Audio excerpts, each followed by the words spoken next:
Father the Son. This is all I can send you, Kal-El. It's not who I am underneath that defines me, but what I do. You want to get nuts? Come on, let's get nuts.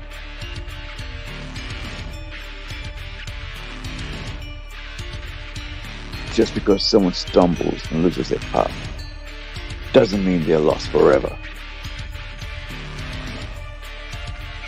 You're making me angry.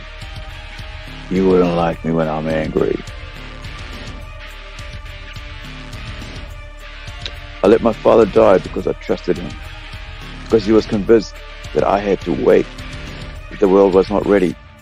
What do you think? With great power comes great responsibility. We are Groot. We are Groot. We are Groot. We are Groot. We're Groot. We're Groot.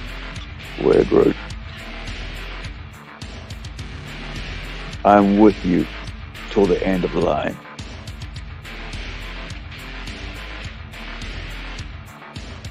Tell me, do you believe? You will.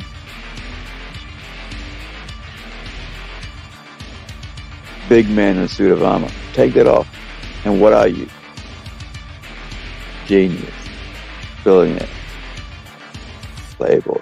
Philanthropist. I am Batman. I could do this all day. Kill you, God. None of you seem to understand. I'm not locked in here with you. You're locked in here with me. Hello, everyone. This is Aru down here from New Zealand, Whangarei, or Whangarei, New Zealand. It's a beautiful day outside. It looks like it's a bit of a wind going on. And I like to say that we live in a beautiful green country. Lots of nature, loving, lots of walking around, and lots of people enjoying life. And that's what all life is about, isn't it? To enjoy and, meet people and greet them and get to know them, and wherever they are, and meet halfway and on whatever situation, and make them part of your life. Even like if you're doing a podcast like this across the world, you'll suddenly get to know people, and you're like sitting down and having a bit of coffee and chatting away. That's how I like to run the podcast, and hopefully you guys enjoy the way I do it. Nothing serious, but very very casual, and getting to know the creator behind the character, rather than just going, here's my product, please buy it. And I enjoy doing this podcast, so if you like our podcast, please like and subscribe. Wherever you are, be well, and hopefully your day is going well as well. Today I have got Kyrun Silva, all the way from Sacramento, I was going to say Australia, but it's America. So, Kyrun, please tell our people a little bit about yourself, and then we'll get into the majors. Well, my name is Kyrun Silva. Like you said, I'm from Sacramento, California. I've been born and raised here. I've been producing comics for the past, almost 10 years now, 10 years. But the past 5 years, I've been producing comics for my own company called Taurus Comics, where I've produced books called Shaman's Destiny, Saw the Lightning Wielder, Ruby for Planet Oz, and Starcore. Along the way, I've helped create books for other companies, doing covers and writing scripts and doing interior artwork for a bunch of other companies that I'm very happy to be doing as a full-time job at this point. Awesome. Now, if I can work this is why people have producers, don't they? Yes. Usually that's why you have like other people in the background handling all those things, so you don't have to worry about doing it. But I think I've gotten used to doing a lot by myself through the years, especially the last 6 years, when we started getting serious about creating comics, right?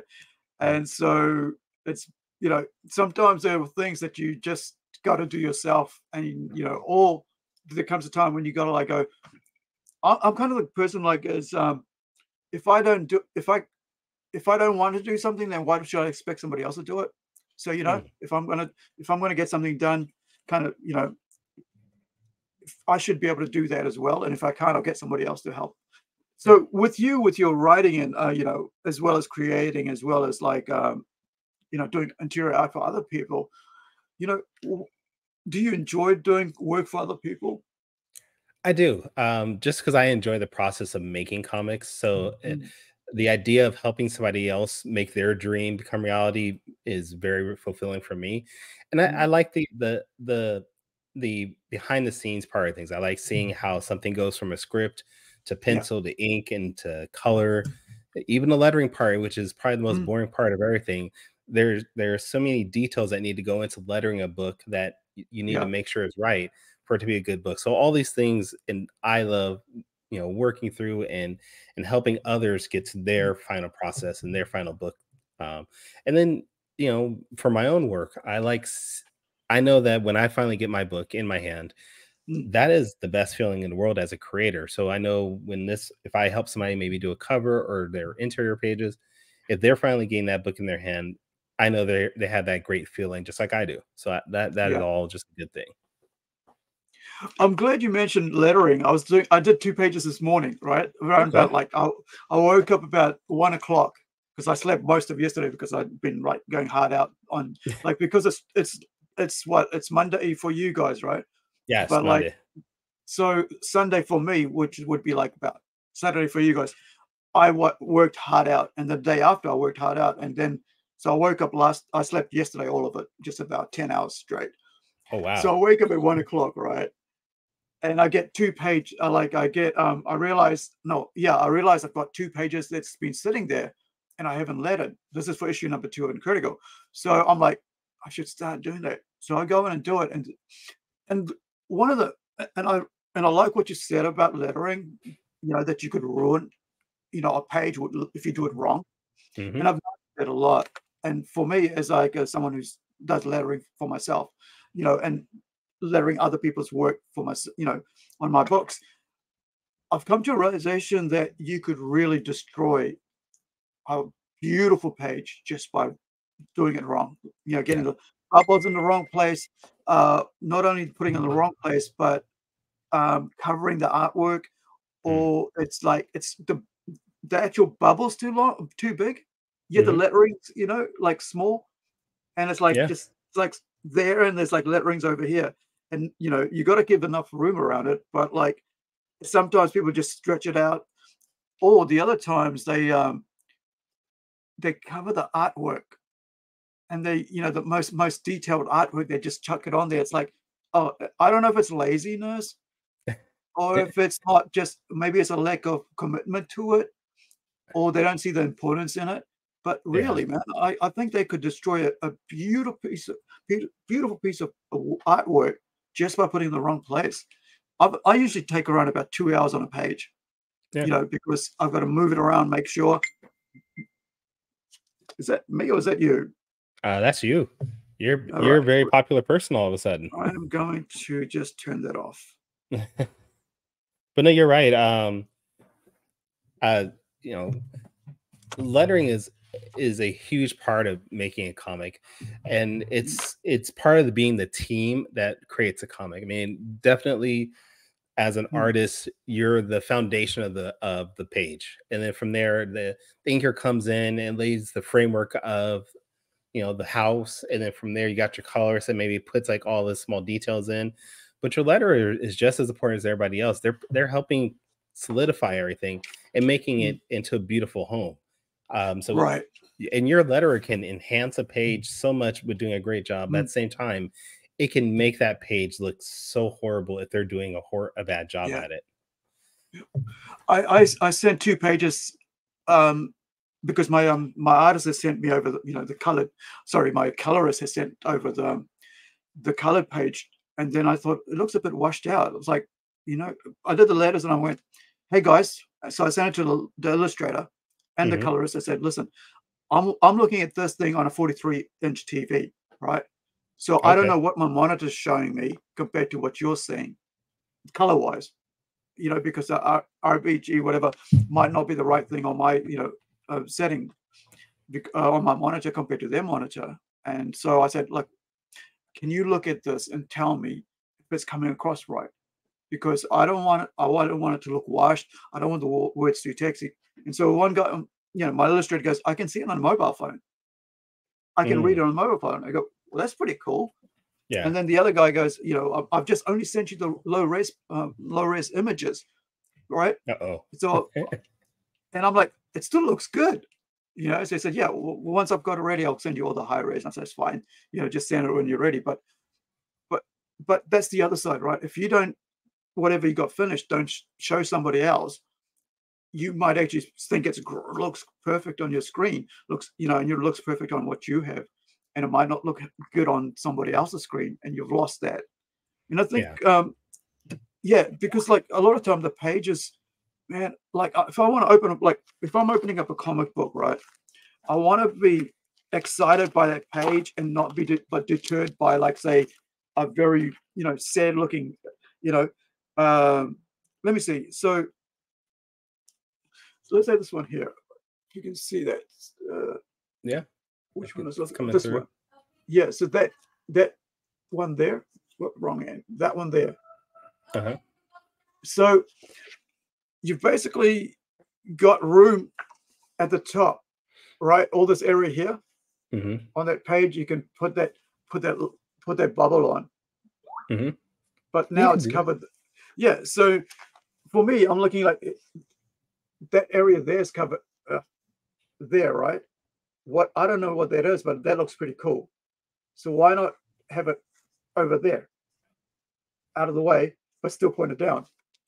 So I was like, and this is the first time I'm looking at it, and you know, stuff like that kind of like gets on my nerves, because I'm like, I'm working with artists, and I'm an artist myself, and so I'm concerned to make sure that the artist's work is very strong. No, it gets the most impact, and I'm not going to cover it willy-nilly with a bubble. And I've seen ones where they've like really, really done it bad, and I'm like, and that straight away I took it to myself, like mentally, make sure you don't do this, you know, at that time. Yeah. No, I mean, it I think it definitely comes with, you have to have that artwork work with the lettering. Like even for that panel that you mentioned, I can see what you're talking about, but I also look at it, if you go back and look at that panel, the action on that page is what looked like, I think it was a tail or tentacle, was swooping around the top. And if you look at it, it's swooping around the top where the word bubble is, but then the tail itself sort of curves down. So that's going to make the eye of the person go towards the bubble and then go down to that other word below. Right. So it's one of the things where, as at least for me, when I'm a lettering, I am definitely looking on not to put the lettering on as little of the artwork as possible, but I want to make sure the letter sort of fits with the action of the page, if that makes sense too. So the more experience I spoke with, like, I don't do a lot of lettering myself, but the more experienced letters I speak with, that's one of the things they talk about also. Just making sure that the word bubbles definitely don't cover any artwork if possible, but also want to make sure it fits with where the action of the page is pointing on too. So that's a good thing too.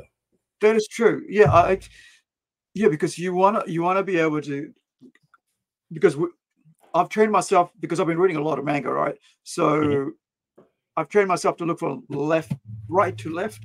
Oh, okay. And so right to left and then down. And so I think maybe it's because of that, I'm like getting trained onto here. So I'm like thinking that's getting a bit opposite to what I'm used to. See, there's that other thing. So I remember early in the day when I started my comic shop, people would come in who would be like totally wouldn't pick up a manga, right? Because it's not only it's because it's like black and white, but they're like, I don't want to read right to left. I don't want to read that way. You know, it's annoying. And, you know, it's like, but you can train yourself to do anything. You can train yourself to read a comic book if you've been reading novels all your life. You know, and I think it's sometimes people don't want to it's like trying to train yourself to buy indie comics, right? If you've always been buying Marvel and DC, and now you're like, I'm going to buy indie comics. Why should I support indie comics? It'll only come out once every couple, 6 months or something.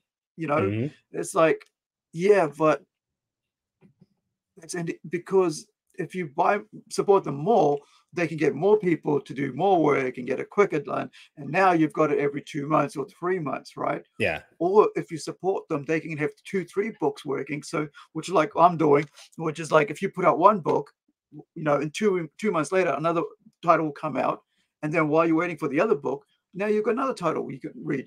And so it's like training yourself to look at going, supporting the indie community, which I'm part of and which you're part of, right? Mm-hmm. Where you're like trying to create original ideas and concepts that you own, not anybody else, that you own, that you have come out of your own passion to say, you know what, I think I can do a comic book and I'm going to work hard at it.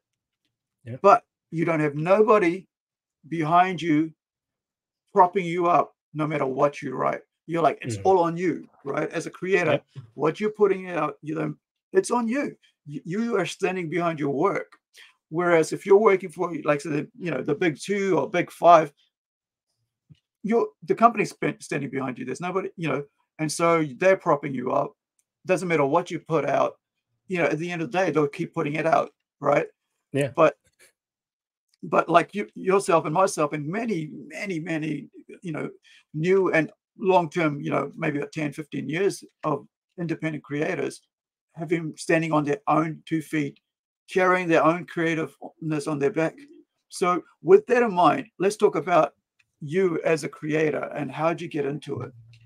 I mean, I've been in the comics since I was a little kid. Followed it throughout junior high, elementary school, high school. And then I hit adulthood and I sort of dropped out of it for a little bit. But then that urge to read, X-Men and Superman and Batman just kept pulling at me. So I got back into it. But throughout all that time, I always was creating my own characters, randomly drawing, doodling wherever I can. And then about 10 years ago, I was, my wife was always a big supporter of me and everything I do. And she's, one of the reasons why I'm still pushing at this. She's like, just make a comic book. And I was like, I don't know how to make a comic book. And I'm not Marvel, I'm not DC. I don't know how to do that. And she's like, I know you can do it. Go ahead and try it. And I Googled it. Literally, I typed in how to make a comic book. And I knew the process. Like I knew somebody draws it. I know somebody writes the script and all that. But the actual mechanics of it were just foreign to me.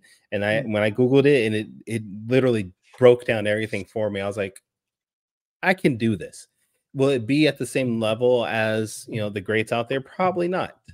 But over time with work and practice, I can get it pretty well. And I just started drawing a comic book on my own. I bought some paper and I said, I'm gonna make a comic. I had no idea what the story was. Just every page I drew, I just was making up the story on the fly. And when I was done inking it and I scanned it, I did all of the lettering and all the dialogue at that moment. And I did that for 6 issues on my own. And I was like, this is what I want to do. Actually, let me see if I can bring that up. But it was a book called Shaman's Destiny. And it was the first book I created. And this was like, this is a book that I truly love. And I just love the idea of just creating a comic. So let me see if I can pull it up. I've got it. Oh, you did? Yeah, I've got it. Okay. Here we go. Let's look at this. Yeah. So, share it. Awesome. Yeah. So I created this book. It's called Shaman's Destiny. Hold on for a sec. Let me put your name in there. Shaman's Destiny.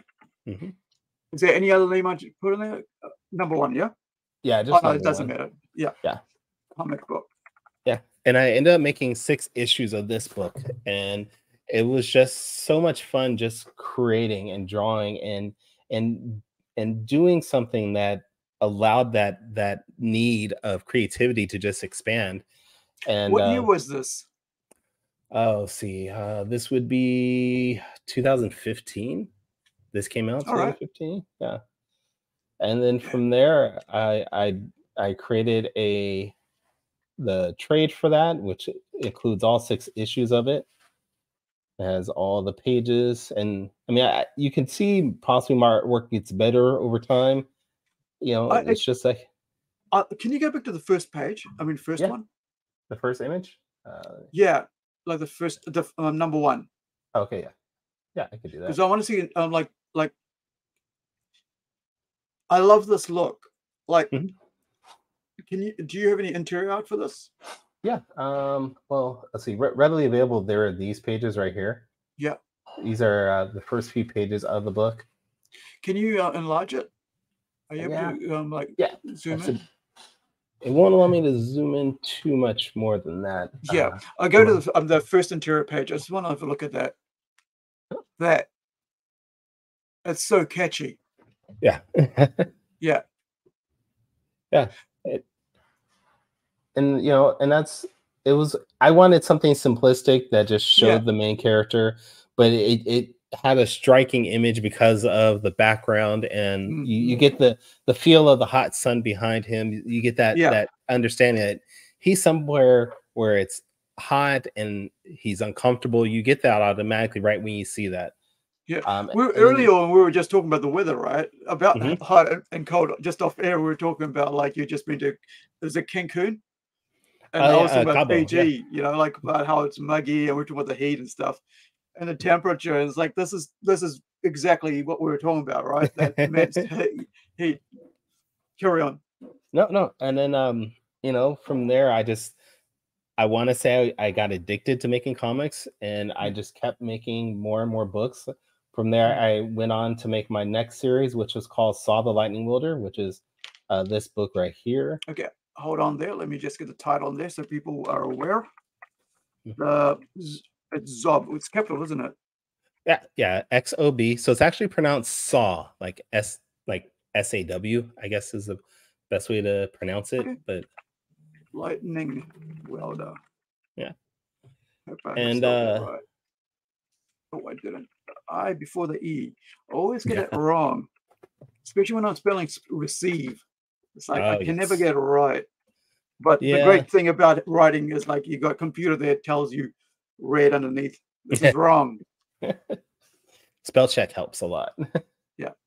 Yeah. And I created this book, and this was an homage to my wife's culture. Yeah, I was going to ask about that, right? So what does that mean, the word? So Saw is, the XOB is Saw. It's their lightning god in their culture. So my wife is from Southeast Asia. She's belongs from Southeast Asia, and Saw was one of their whereabouts in Southeast? Laos. Okay. Yeah. Cool. Now, if Laos that's next to Vietnam, isn't it? Yeah, it's in that region. Yeah. And awesome. You know, I wanted to represent something that was from her culture, but I also wanted to show people that, you know, everybody knows of Chinese culture and Japanese culture, but there are so many other smaller groups of people in Asia that need to get representation in any way. And this was my way of saying, hey, these are people too. And it's a way for me to introduce her culture to, you know, the masses. That is brilliant, dude. I love that. Like, I like see, comics is such a great way to invite people to learn about other things, right? Because it's so quick. It's 15 minutes, right? If you do your pages right, if you give it enough energy to it and writing and story, it's 15 minutes. Anything below that, I just don't, you know, I think you're not doing your job properly, but 15 minutes. But the idea you can share other people's culture through it. Like my book's about Romania, right? I have never been, don't know much about it, right? But I fell in love with this, with the story about Romanian orphans. So I had to research Romanian orphans and their background. So, but there's nobody in my family that's Romanian, but I found out last year, one of my best mates is actually Romanian. Oh, nice. Right? His family and all that. Yeah, I'm like, okay, dude. All right, cheers. You know, but that's the thing, right? You don't look into people's past and find them because you just get on. You don't have to like, you know, but unless they want to tell you, you know, that's when you find out a bit more. But I think I love comics for doing that. I think that's great. Yeah, carry on. No, you're right. And I think the idea of using comics as like a bridge to introduce people to other cultures and lifestyles and ideas is a perfect medium. It's a way to, because too many times we get introduced to things through TV, but they're so quick because TV is designed to just be like half an hour to an hour. Whereas a comic, you can read something and you could just stop in the middle of reading that and be like, what are they talking about here? And just take a moment to actually think about what's happening and just, really process what's going on. And that's one of the reasons why I like comics, because it's not like TV. You have to use your brain to read a comic. I know people look down at comics because of, they associate comics with Superman and Batman and wearing tights, and I get that.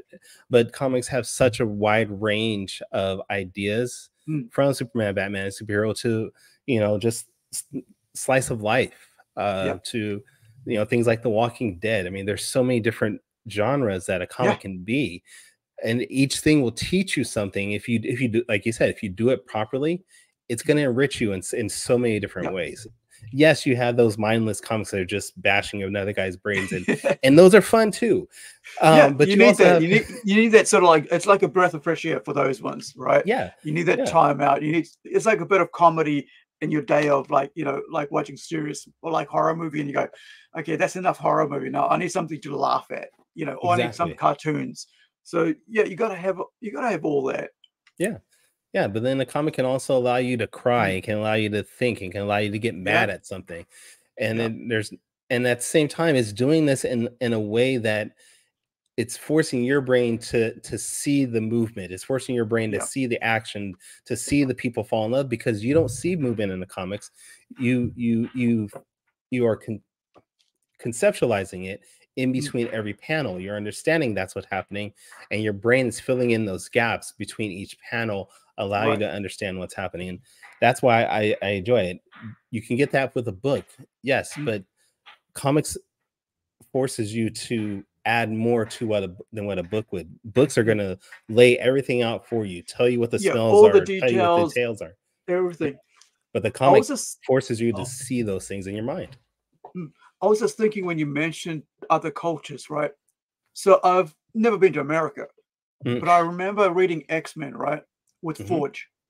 I've always been in love with Forge, right? And I know he's the most under whatever utilized character in the whole history of X-Men, with all the movies, with all the cartoons, whatever. And he's one character that's always stuck in my mind when I read him, with the relationship between him and Storm and so on. The fact that he created Cerebro, right? And their whole thing, and all the electronics and technology, he created it. Yeah. And yet here as a native Indian, he's never been utilized, right? They could utilize him hard out and bring him into the forefront, and he's disabled as well. Not only is native one Indian, leg. not only is he native Indian, he's got one leg. Yeah. And not only that, he's highly intelligent. Right? Highly intelligent, yeah. He's got everything that they want to pander to right now, to be honest, right? And he's there. And I'm like, we could just totally use him and it'll be the best thing in the world. Last year I started buying back old X-Men comics, right? So Forge was one of them. And I'm like, I gotta get all my original X-Men series that I fell in love with, which is Claremont. Most of the people my age, right? I'm 50, just turned 50 in May. Yeah, congrats. Thank you. Our X-Men is Claremont. And that's why we always fall back. Doesn't matter whoever wrote X-Men, we always fall back to Claremont, because he didn't pander. He didn't like say this is what is important. He just wrote out this amazing, what was like 2-3 years of just stories. And if you want to read anything to do with superheroes, like especially from Marvel, that's the series you want to read. You had like people being locked up in prison, against their will. You had people, basically being, if you're different from it, like basically almost like similar to the Holocaust, where you took all the mutants and you chucked it on an island. I think it was Genosha, and they'll lock you all up, and you are now prisoners, you know, working for the government, you know, and you're basically slaves. And it was just whole storylines like that, and it really, you know, it really touched me as a like a 17, 18-year-old, right? And I just every week, because it was every week for me, because I was reading the New Mutants had just started coming out. X-Men, I was reading, and I think the new just X-Men and Uncanny X-Men. On top of that, there was also X-Force, right? And there was Excalibur. Yeah, so Excalibur. I was getting a book. I was getting a book a week of mutants. That's all I was reading. I didn't read any Batman, didn't read any Superman, didn't even do any DC, just mutant books. All right. And it was just because it was so good. Yeah. You couldn't say one issue was dumb. You could not say this issue, oh, that was useless. Every story they wrote then was just like, it was like meat, right? You know, there was no dessert. It was just meat. And you felt so enriched by it and learned so much through it. And I just, you know, I just feel like we need that back. And I think indie comics is what's going to give us that back, you know? And that's why I'm such a, you know, I think because we are so reliant on ourselves to make our books work, you know, I think that makes us want to do better right away and not worry about, you know, whatever anybody else is doing, but just do good. And I think that is going to grow the quality of work that's coming out. I mean, look, we're looking at Zob here, right? Zo, is it Zo? Saw. Right? We're looking at Saw here. Like, totally, it looks amazing, man. This book looks so cool. Thank you. Now, tell us, carry on telling us more about this. This is awesome. You know, it's right now we're working on. We already have 3 issues done. I'm doing all the scripting on this, and I have a couple different artists I brought on to do the issues. We're running Kickstarter for issue 4 to be produced. We actually just launched it this morning, literally like 7 hours ago. I get the first podcast with you on it, launching on the day of launch. Excellent. Actually, let me see if I can bring that up real quick. But yeah, let me see. We just launched it today, and it's been killing it so far. What are we at? Let me see. Is this it here now? Yeah, this is it now. Cool. Yeah, so we just launched today, 7 hours ago. We're at $800, 37 backers, and you know, it's really exciting to see it. Cool. Yeah. And this is cool because everybody gets like the 3 issues. If you've never read the book, you can get caught up and get some back issues. You get a new story where you find out at the end of issue 3, there's been a lot of trauma in Saw's life, and now you're finding out, you know, the aftermath of that. You're seeing what's going on with her, and then we get new villains like this guy right here. His name is Barricade. I've been describing him as the Juggernaut meets War Machine, where he's just this giant guy who can't be moved, can't be pushed around. He's got all this armor on, but then at the same time, he's got all this weaponry that just makes him a giant tank. And, you know, Saw is going to be run through the ringer on this. She's going to be beat up, beat down. And you got to figure out what's going on, why this guy is attacking her city, and what's happening in her life that maybe she can figure out ways to you know, defeat them. And then what's cool with this is I actually have 3 different artists working on covers for this. It might be a little hard to see, but we have 3 different covers right just here. No, are you able to go on the covers? I'm trying to lower down. See. I mean, is that part of your? Yeah. So here is the first cover. So this is the first cover. This was actually done by Nicholas Garza. Last year, I did a contest where people could submit in their artwork. Okay. And winner would be chosen by fans. and that person got to become the cover artist for this book. Right. So this is the that's an awesome way to do things, man. yeah. I've never had that happening. And then I even gave I paid for the cover, so it wasn't free artwork.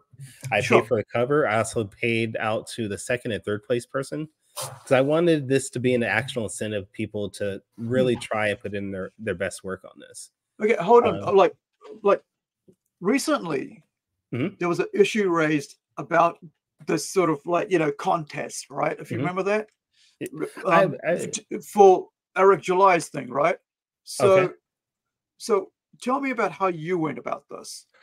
I went about it as a way to, I gave it an open, thing. I did not say only certain people could enter.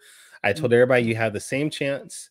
And I just said, if you want to enter, you can. I put everybody's artwork on my social media account, so everybody got the same amount of time to be seen. Yeah. And I tried to make it as fair as possible. And I'm sure that there were other people that felt they deserved to be winners, but it was out of my control. I did not put any votes other people pick, right? Yeah, I had all the votes in. I allowed all the voting to be shareable. So if they wanted to share to their own social media to get their fan base in, they definitely could. And I had some amazing entries that I wish I could have had on this. I mean, I was blown away with this one for sure. Nicholas Garza did this, and I was blown away. But it's one of those things where I wanted something that was fun for an artist. So just say, hey, you have no limitations on this. You could do whatever you want. I didn't tell anybody what to put on the cover. So Nicholas chose this himself. And I said, do whatever you want. You're more than welcome to do it. And, if people aren't happy because maybe they felt like they can't, maybe their art style isn't good enough to be a winner, I'm sorry. I can't do anything about that, honestly. I mean, and that might sound mean, but it's the truth. I'm not here to say that everybody could be a winner in a way, but I want to be as fair as possible in this situation. And that's all they can do. I mean, that's fair enough. But like, what I was thinking, did you did you put all of them, the ones that came in, did you put them all like in little pieces and like little photos in the book? Yep. To show that these were entries? Yeah. So all the entries got put up on my website for people to see, not just for the voting, but just as a thank you, like, hey, these are all amazing. These are all great. They're going to be showing up in the book itself. Also at the end of the page or at the end of the book, I'm going to show the rest of the entries there. So everybody's going to be included in some way or fashion. Yeah. So that's now, so the covers, like for this book, issue 3, you got issue 4, sorry. So you got the top 3. Did you do the top 3 as covers, or did you just do this one out of the top as a cover? So just the top vote getter is going to be on the cover. Right. The second and third place ones will be featured, though. They'll get their own page inside of the book. Nice. And then all the other ones are going to be shown on like one big page, so everybody can see everything. But I wanted the 3 to be highlighted for sure. Well, I mean, you did pay for the second and third, right? Sure did. Yeah. So you could easily utilize that for whatever you want now because you own it, right? You could do a poster, you could do cards, you could do like postcards. Yeah. So definitely. At least those workers out there. So this is awesome. This is a really good cover, man. I like it. It's kind of reminds me of like a DC art style cover. Okay. It's like I'm here. Kind of. It kind of reminds me of something that I've seen like that. Because often there's certain looks on covers that people have, and this is kind of like the look of the DC one. Whereas Marvel kind of tends to like be a bit lower, kind of coming at you like that. From what I can think. But but it's cool, man. It's pretty cool. The artist that did this, his name is Nicholas Garza. He's also a comic creator. He has his own book called Bumper and Pinball. So if people want to search that out, they can do that. The other covers, though, I have this one, which is like an homage to the Ultimates #1 cover. I don't know if you're familiar with that one. I think I might have a copy. Yeah, with somewhere. Brian Hitch as the artist. Yeah. Ultimate's based off. I mean, this is really what the Marvel Cinematic Universe is based off of. Honestly, is the Ultimate series. But I had this one, which is done by the artist. His name is Fish Lee, and these are going to be the 4 on the left-hand side are new characters that are going to be introduced in issue 4. Right. So I thought this was a great way to introduce them. And then I have this cover, which is done by an amazing artist. Her name is Melissa Pagalica. And I wanted just a single image of just Saw in sort of this weird imagery type of way. And I felt like Melissa did that really well on this one too. Yeah, it's kind of got like a manga sort of soft touch to it, right? Yeah. It's very it's got that I don't know, it's got that calm sort of the tone and all the colors in there sort of give you that, but also the figure itself is giving you that as well, because sometimes it could be like you can make the colors softer, but the image itself could be really hard. But this is really nice. And I thought it was a great dichotomy between this cover, like you said, it's a little bit softer compared to the first cover, which is very action orientated. I was like, that's a very good sort of yin and yang in a way. They balance each other very well. So, but yeah, we're doing really good on this. These are just some of the other awards. You're gonna be able to get stickers with this, t-shirts, mini posters. You can be drawn in the book if you want to do that. But yeah, we're doing so well on this. I'm very excited, and hopefully people keep checking it out. Cool. All right, let's get back to talking about how you got into it. So you've got into it in junior high, but like, why do you think this is where did the pull come from? Like, this is like, why did comic means something, because usually people like go, okay, I want to, oh yeah, I'll pick up a comic. Oh yeah, it's cool. I'll read it for a bit and then put it down and that's it. Yeah. What was it about it, that the medium that really got you interested? I think it was the idea that you can do anything in a comic book. Unlike a TV show or a movie where you need millions of dollars to do an action scene or something.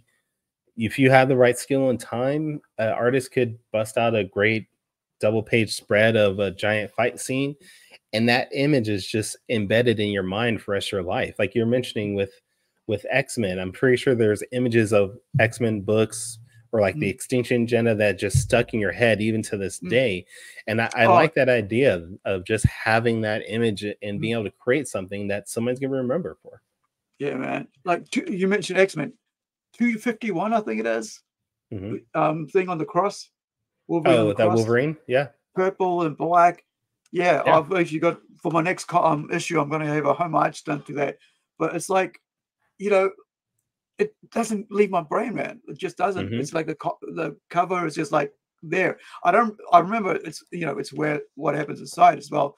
But I mean, really, that's a great cover, and it is. It's impactful. Yeah. And but like we talked about all the other stories, something keeps with you.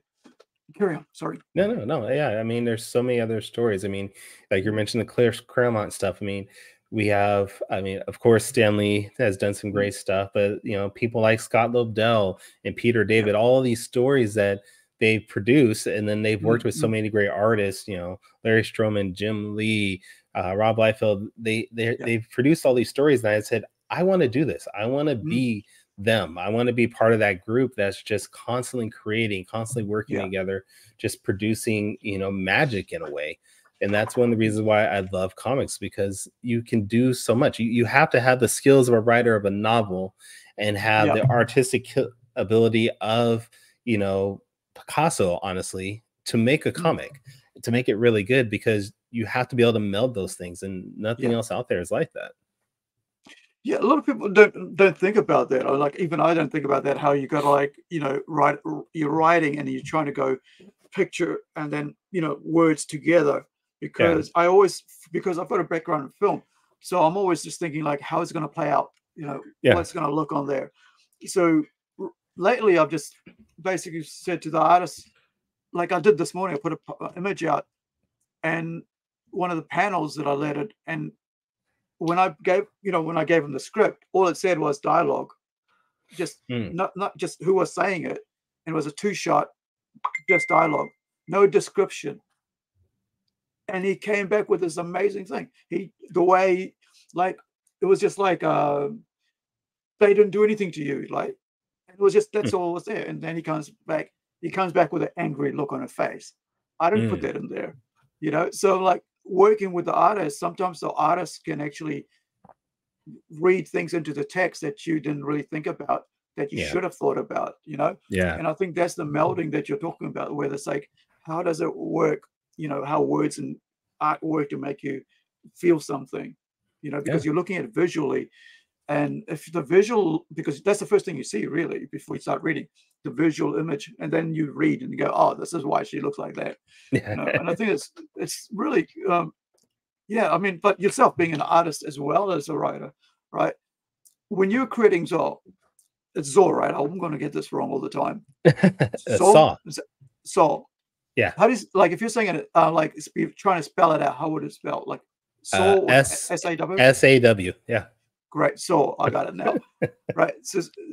So when you were creating her, what was your, like, I mean, your aim was to do something with your, you know, to honor your wife's culture, but how did you think that if it was going to female or male, or what, how did you go about creating Zol? Well, when I was creating the character, I was actually at a comic convention and I was just doodling, honestly, and I had this image of a character in my brain. I was like, I got to draw this out, and I initially drew it as a woman. Not really thinking about it, just came out as a woman. But when I started going back on it, I was looking at it. I realized more and more I wanted to be a woman, because a lot of times in her culture, women are not thought of as having the same capabilities as a man. They're very, I don't want to say backwards, but behind a lot of times in their thinking on that regard. And I thought the idea of having this female character who's coming from this culture where she's thought of as secondary to all things. But now she's like, hey, I'm this badass person who's saving the city. Yeah. And now I have to change back to my meager self and, you know, not tell anybody how cool I am. I thought that would be really cool. In a way, sort of like a Peter Parker syndrome. It's like, yeah, I can do all this stuff, but I can't really do it in front of you because I don't want to, you know, I don't want people to know who I really am. So that was the biggest thing. And when I started developing a story, I was like, I wanted a character who was strong, who was powerful, and could kick ass. But at the same time, when she's herself, she's unsure about herself. She's you know, questioning herself because she's come from this time or this area that told her, hey, you're not supposed to be doing this. Right. And that was really cool for me. Awesome. I think it's that hero complex, isn't it? Like, I mean, that's why heroes always sort of like put on mask, and you know, it's like the magic of comics where you can put on the mask and hide behind the mask and do whatever is needed to be done, and you can take it off and then go back and live your normal life, and nobody, you know, knows or anything until you go, oh yeah, it's me, or unless somebody takes off the mask, right? and so you can just hide away and do what you want. It's kind of like be a keyboard warrior.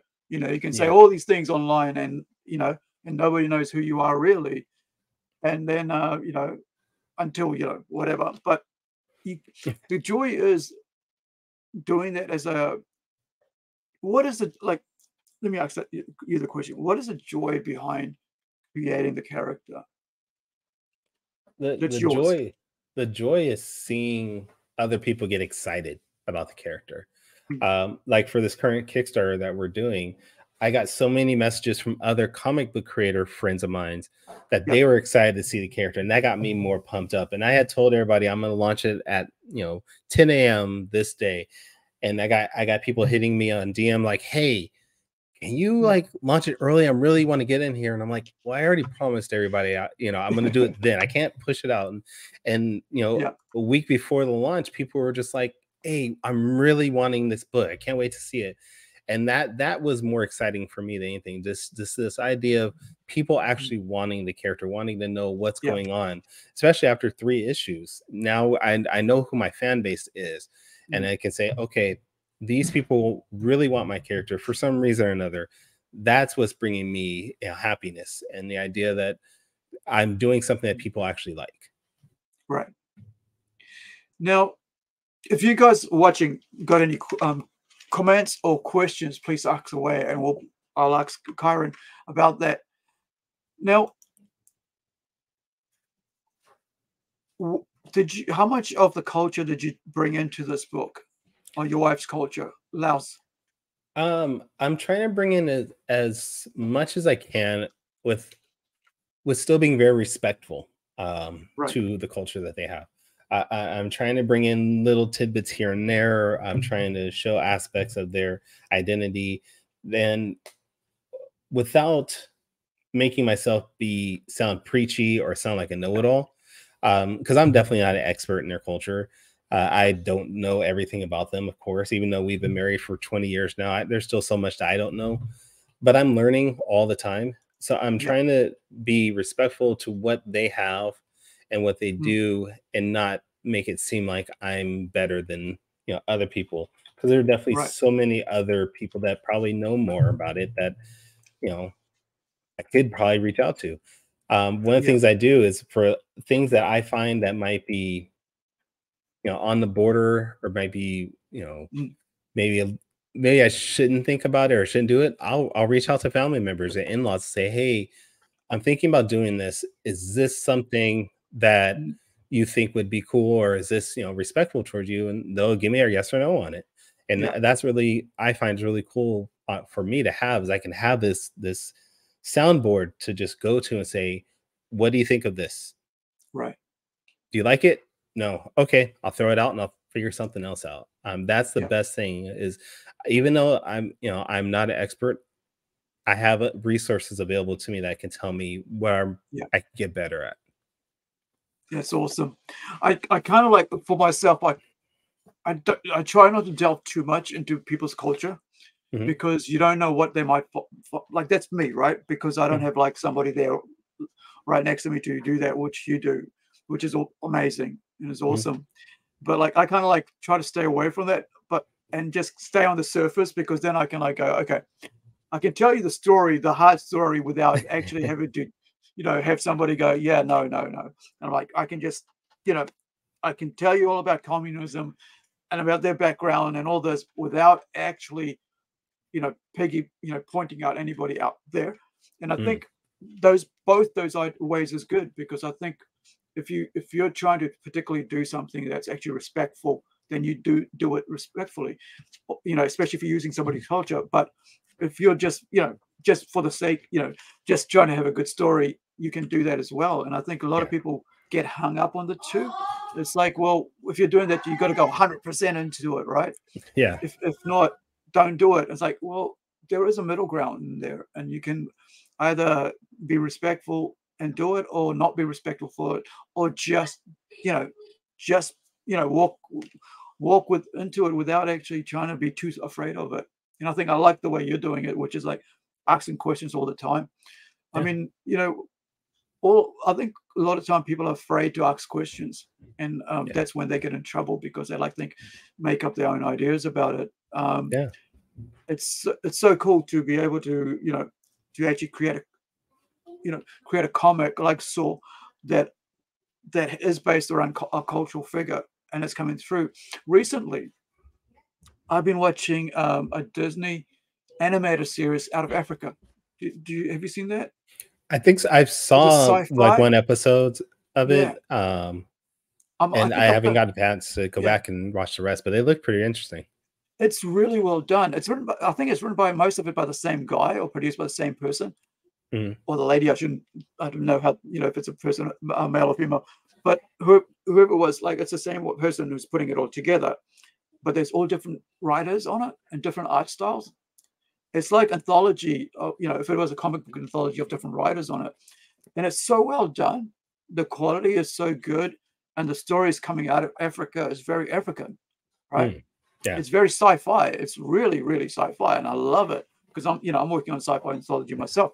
So it's very, very well done. And I'm quite, it impressed me, because it's just showed that why can't Disney pick up a movie from one of those shorts? Ask those guys to go make a bigger story out of that little short. And now you have a whole lot of African, really actual African stories, without having to, change one of your characters into one, right? But actually have an actual story from actual Africa with African characters and coming and making it a big movie, and it'll take off. It will take off, and they're always going like, well, why? We'll just change it. Change one of the white people into black person, and it'll be fine. Everybody will accept it. And it's like, that's not how you do something. No. Yeah, and there's so many others. It's like if you took Saw, right, and suddenly made Saw black, right? It wouldn't make sense. That's why it doesn't work. You know, that's why people get turned off. And I love this series, man. The series really, really looks so great. And all I was thinking was like, I want to see more of that on a bigger screen with a bigger, with a bigger storyline. Why is this only got to be like 10 minutes long? I would love to see that too. Yeah, because I think that's why I think K-pop. I mean, not K-pop. K-drama's taking off. I think that's why Squid Games took off, because it was all there. It wasn't like America trying to say, let's take Squid Games and make it an American series, and that's how we're going to do it.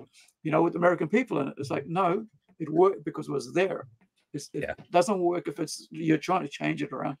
I think that this is what comics is great, where you can just do it, and you don't have to worry about the high end costs of it. $100 million to put out a little story, and then you find out that nobody likes it, and now it's like you're out of $100 million. Whereas you get comics and you get onto crowdfunding, you get people who love it and they back it, or don't back it or whatever, but you still have a book, and you've got your artist's work done, and you don't have, you try again. If it doesn't work the first time, you try it and then try it again. But here you are in issue 4, right? Yeah. Has it been hard, right, with Kickstarter? Has it been hard trying to get your book out there, like the first issue, right? We're on to your 4th issue, but what was like? Was it hard for the first issue? Oh, the first issue was hard to produce, especially with Kickstarter. We actually, on the first issue, we did not fund until the last 5 minutes of the campaign. Right. And it was crazy. I think I was like maybe $500 or $600 away from hitting goal on that first campaign. And I totally was on this thought process that we weren't going to fund. I've told this story to other people, but I took my dog out for a walk with like 10 minutes left to go on the campaign. I was like, this isn't going to fund. I'm not going to waste my time sitting here looking at the computer screen. I left my phone at home. I took my dog for a walk just to clear my mind. And then I came back home and my phone was blowing up. Like it had so many notifications. I was like, what happened? Why is everybody reaching out to me? And they're all messages is like, congratulations, you great job. And I was like, what are you talking about? And I looked and my book funded with like 5 minutes left. And I was like, what? And after like 3-4 weeks of just struggling and really going through the mud, just trying to get every nickel and penny and dime, I was like, this is amazing. So, that feeling of like, wow, I did this, that accomplishment of a month's worth of work and doing podcasts like this, and just trying to push things. I finally made it. So that was definitely a struggle. From there, it's more of the struggle is, of course, keeping my fan base, making sure that I'm keeping people engaged of what's going on, so they're still interested. But it's now this idea of, okay, I did it. I did that first issue and people liked it. Now I did that second issue. How do I make this next issue even better? And then so on, because I want to keep people here. I mean, that was the goal, is not just make one book. I want to make a universe that people really want to get into. And that's the biggest thing right now, outside of the obvious finding the funding. But but finding the funding is also finding my fan base and understanding, okay, this is what people want to see. This is what I'm going to give them. So that's probably the biggest things, is finding the fan base, making sure I'm keeping them engaged, and then making sure that engagement is then turning into the funding to make the next book. And it's a harsh cycle. I'm very envious at times when I see people like I have a friend that she just launched her Kickstarter today, but she's working with some industry vets that have worked like for Marvel, and they funded with in 4 hours at $13,000.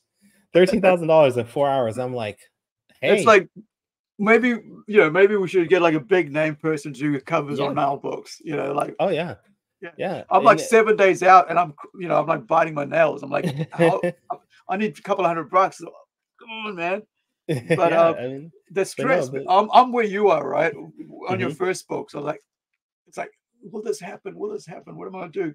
Yeah. Got to pay the artist, got to pay the colorist. Yeah. You know, And people don't realize that it's a lot more. People just see the end. They see yeah, getting the book, and they see, maybe they might see a podcast that you're on here or there, but they don't see the other things of yeah, the late nights that you're, by your own, trying to figure out what to do yeah, to get people engaged. They don't see you yeah, wasting money on like ads or things like that. It's like there's a lot more to this than people realize, and you don't know it until you actually get into it and you're really deep yeah. into it. The other thing I found, like for us Kiwis, we don't like to promote ourselves. It's like seen as a negative. And Okay. so, because like we don't like to put our head out. It's a tall poppy syndrome in New Zealand. That's what it's called. It's like if you stick your head out, you get chopped down. And that's been one of our things for New Zealand. Is like, if you put your head up, if you try to stand out, it's not seen as a negative. And so a lot of very, very qualified people in all the industries leave, right? You'll have like someone like Taika Waititi leave, right? Go to Hollywood. That's why you see a lot of big names elsewhere than here. You see Peter Jackson, right, doing big movies, but he stayed here and done them, which is quite a surprise, right, to us, because he would be out there doing Hollywood and doing whatever he can out there, with most people have done. Like, you look at Andrew Niccol, but he was already overseas when he started making movies. Andrew Niccol's the guy who did the Truman Show, right? Okay. And also Sim One. Talk about Sim One, right? Do you know the Sim One story? Simone or Sim One. So Andrew Niccol, I can't remember the artist who was in it. Let me just pop it up and I'll find out here. Give me 1 second. IMDb. So the story about Sim One is that an actress, it's like it's playing around on a multi-million-dollar movie, right? And so, let me see. Where are we? Is it going to be called Simone or Sim One? Won't do it for me. All right, let's look at Andrew Niccol. Have I still got you there? Hmm? Cool. I just wanted to lose you. There we go. And he also did Gattaca. Have you heard of Gattaca? Okay, yeah. Yeah, I remember Gattaca. So, Treatment Show, Gattaca, In Time, right? In Time with Justin Timberlake. Okay, yeah.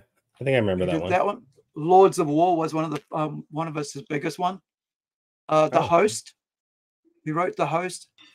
The Terminal. There it is. Of The Terminal. Yeah, that was a great movie. Yeah, Gattaca is one of my favorite films. But so this is the title here. I'll just pop it up here in the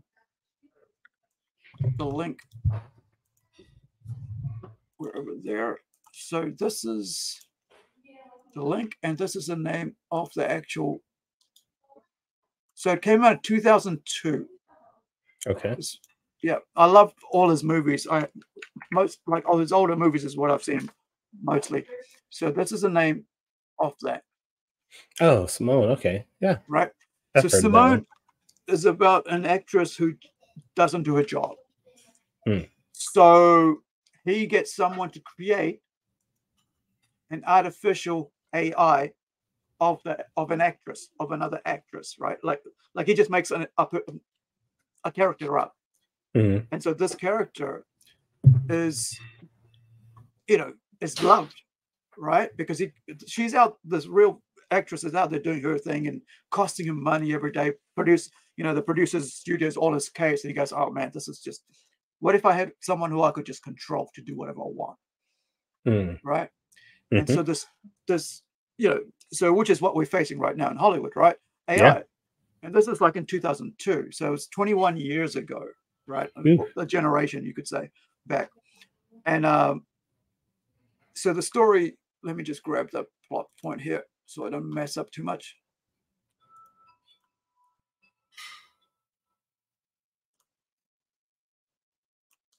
Oops.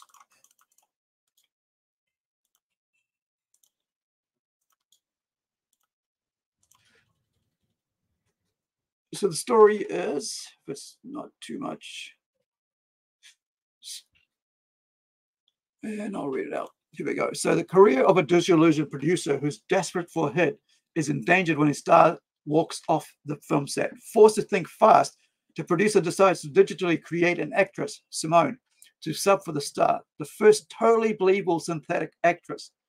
The actress becomes an overnight sensation with a major singing career as well, and everyone thinks she's a real person. However, Simone's fame skyrockets. He cannot bear to admit his fraud to the world for himself, or fraud to himself or to the world.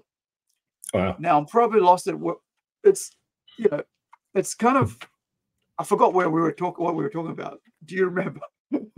I don't remember how we got to that. Yeah, but I mean, it's kind of like the hard work. That's what it was. The hard work that people don't see, Mm-hmm. And it's like you're the producer, and you're creating this comic, and it takes off, but all the long hours of promotion. That's what it was. Like, it was talking about promotion. Mm-hmm. So we and Andrew Nichol, of course, people going overseas because they're not helped. They're basically bigger than everybody else, kind of thing. Like, you putting your head above and sticking out. And it's one of those, like, if you stick your head out, you get chopped down. So all our talent is overseas. And so when you're here and you see that, and you go, well, you got to be part of the status quo. You can't really stick your head out. So I'm thinking, how do I promote this book, like Incredi-Girl, and not be seen as a total, whatever. And because I'm looking at everybody else promoting their book overseas, and I'm going, well, they're doing it all the time, but how do I do it without being seen as, as a jerk or something by everybody else? Like, oh, he's always doing it. It's, and again, he's done it. Again, the book's been advertised again on another group, on another group, on another group. Oh man, it's in my friggin', it's in my on my Facebook every friggin' day. Why am I? I'm thinking, like, I'm dealing with that, right? I'm thinking, why mentally I'm going, how do I get people interested in something, and yet still fight the urge not to be seen as a jerk, promoting everything every day and using up their timeline. Yeah. And that's the other side of it. And you've got, but I think, how do you, how are we supposed to manage trying to promote something for a month and try to get backers if you keep silent, if you don't do the work, and if you don't put the emails out, if you don't put the, keep the people updated and stuff, if you don't do podcasts, because no, we're seeing him on another podcast, right? And didn't we just hear him on something? It's like this kind of thing. But like, we live on the internet now, and it's the only way we can get our books out, the only way we can, promote what we have going on. Because at the end of the day, we still have to pay people for their work. And if it doesn't meet the goal, and if we're not financially supported elsewhere, or we're not, don't have a part-time job or have a full-time job supporting that, how do we end up paying our artists? It's hard, because you're right. There is a time where if you push too much, if you promote too much, people sort of tune you out in a way. You sort of feel like you're wasting their time. But when I think about it, though, I look at it like this: is that we never say that about companies like Pepsi, Nike, all Microsoft. They take every chance they get to promote on any platform they can, because they understand the idea that you have to be in someone's eye to make sure that they are recognized.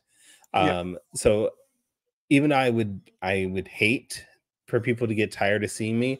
I understand that if I'm not out there, if I'm not pushing myself, if I'm not constantly trying to be in the eye of people, I'm not going to get funded. People aren't going to see my book. You can't just hope that someone's just going to find your book and that it just gets That's funded. not going to work. Yeah, that's not going to work.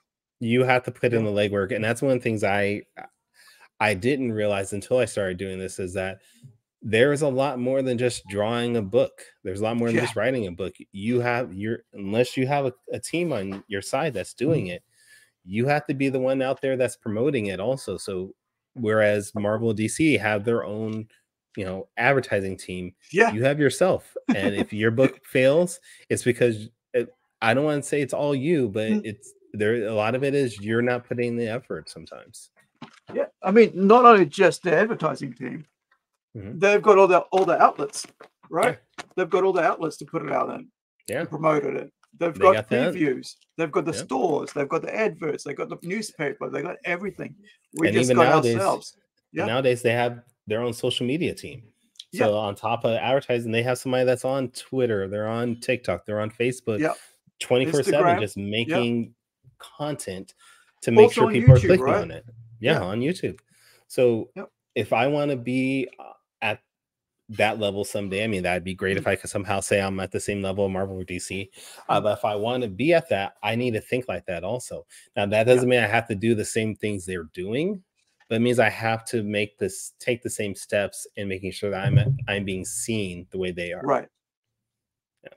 Yeah. I mean, it is tough, man. Like, I mean, like, how much money do you spend on advertising? Like, as soon as I started putting my book out, right, I like putting Incredi-Girl on any group page, I get hit by these like, I know, like fun things. Yeah, like every post I make, I've got this, and now I've got 10 DMs coming in, like people just jumping in my DMs, like, I don't even know what this is all about. And then they find out, it's that, they can promote your book, and you're like, okay, I'll give it a go. And then you don't know what the response back is, and like, okay, and then like, do I do it myself or do I have them do it? And it's like, you never know what your money you're putting out and where it's going, and whether they even, and I'm thinking, they should actually read the book, right? They should actually read the book before they try to, promote it. But like, none of them do, right? They don't even ask. It's like, well, all they got to do is like go, so-and-so is on that's it, and there's your money. And I'm like, I could do that, And I think, honestly, a lot of those quote unquote digital marketing experts, they're just some dude in their house on their computer, just copy and pasting your link to whatever, email list that they have. And it's not a good use of your funds. If you're doing that, you're not going to get funded. You're just wasting your own money. You can definitely spend money on advertising, but if someone's reaching out to you like that, I found most of the time it's not a good use of your time or money, honestly. Yeah, we thought like on those Facebook, we'll give one or two a try and see what happens, because on your first one, you're trying to like figure out what's going to work and what's not. But we quickly learn what does and what doesn't, very quickly. And so I think one of the interesting ways I found was really cool was actually I got reached out by Aussie Kickstarter people, a group, and they said, hey, we didn't realize you were from New Zealand, right? Because nice. Aussies are basically our cousins, over the ditch. And so they said, we actually have an Australian Kickstarter group on here on Facebook. How about I put you in there? And I said, oh, that's cool, man. I'm like, anything, right now, because this is we just started. So that was like first couple of days of doing it, and that was pretty cool. And they started sharing stuff, and I said, well, I'm actually getting serious about doing podcasting, and so by doing that, we're able to actually bring them on the podcast and learn about them, as well as say what we're about. But also they were sharing in their letters and updates about the book. It became this really cool symbiotic relationship. And because they weren't doing what I was doing, because they were more like, some of them were like on the more mature content, and I'm like doing all ages books. So I'm like, okay, there's no competition anyway, because people that are reading my book would probably read their book as well, because it's different. Because if you're a superhero reader, you're not always going to read superhero books. You're going to read, magic. You're going to read supernatural. You're going to read some horror. You got to try it out, because this is like, we got a smorgasbord right now of all these different types of indie creators creating all types of books, you know. So I think that sort of allows for us to actually work as a network, and I like the idea of networking. I think because we don't have the $1 billion industries behind us, all we have is each other, and that allows us to actually work together as a group to actually be able to be in a place where we can actually help each other. Because while you're waiting for the next book from like Saw, you can now have you know, Incredi-Girl. Now while you've all other books, right? So you can 1, 2, 3, 4, 5. Now Saw comes back on. Now you got Saw again. So there is this whole symbiotic way you can look at this, that people go, well, I got to wait 6 months for Saw, so I'm not going to buy any new book. Like, what? But there's other books, you know. So let's get in a little idea of like calendar. Get in the calendar. What's coming out next? You know, and that's a good way of looking at it. If you really think about like, oh, I can't wait for the next book for 6 months, and I'm not going to support the next book, and then there goes Saw. Support the next one, and you're not left out of the loop, and you've got, you're getting your meat, and you keep getting getting ready for the next book, but you're still getting fed, on indie comics as well. So you're actually supporting other people as well. And I think that's a good way, because otherwise people get turned off if they wait too long. And that's why, I think the good idea would be to keep, like you're saying, create a universe, which I'm doing as well. So you end up having several books in between, so there isn't this long-term waiting period and people getting switched off, because people do get switched off when they're in the waiting period. They do. And you got to figure out how you can fill that space up. So one way is support other artists, other creators, or have the same artists work on several other books at the same time, because you got to keep people coming back.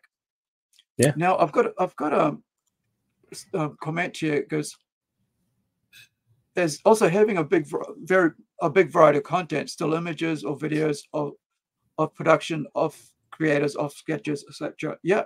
So this is coming down to like basically what do you offer people when you're trying to promote, and that's what Engat 40 is saying, that when you're sharing stuff, there's a variety of stuff that you're sharing on your social media, and we're trying to advertise your book. Yeah, and I think that comes down to making sure that the content that you're putting out there, don't put the same things all the time on TikTok or Twitter, Instagram, and Facebook. Don't put the same thing in all the places. Maybe do Facebook and Instagram have one image, and then on Twitter and TikTok have different images. Right. So mix it up, because you might have the same 3 or 4 people that follow you everywhere. Yeah. But if they're seeing the same things over and over again, they're going to get turned off as well. Right. Yeah. That makes a lot of sense. It's cool, man. Now, let's talk about the idea actually behind the character. So we talked a bit about it, but I was I wanted to delve into Zob. So let me just check this out. Okay.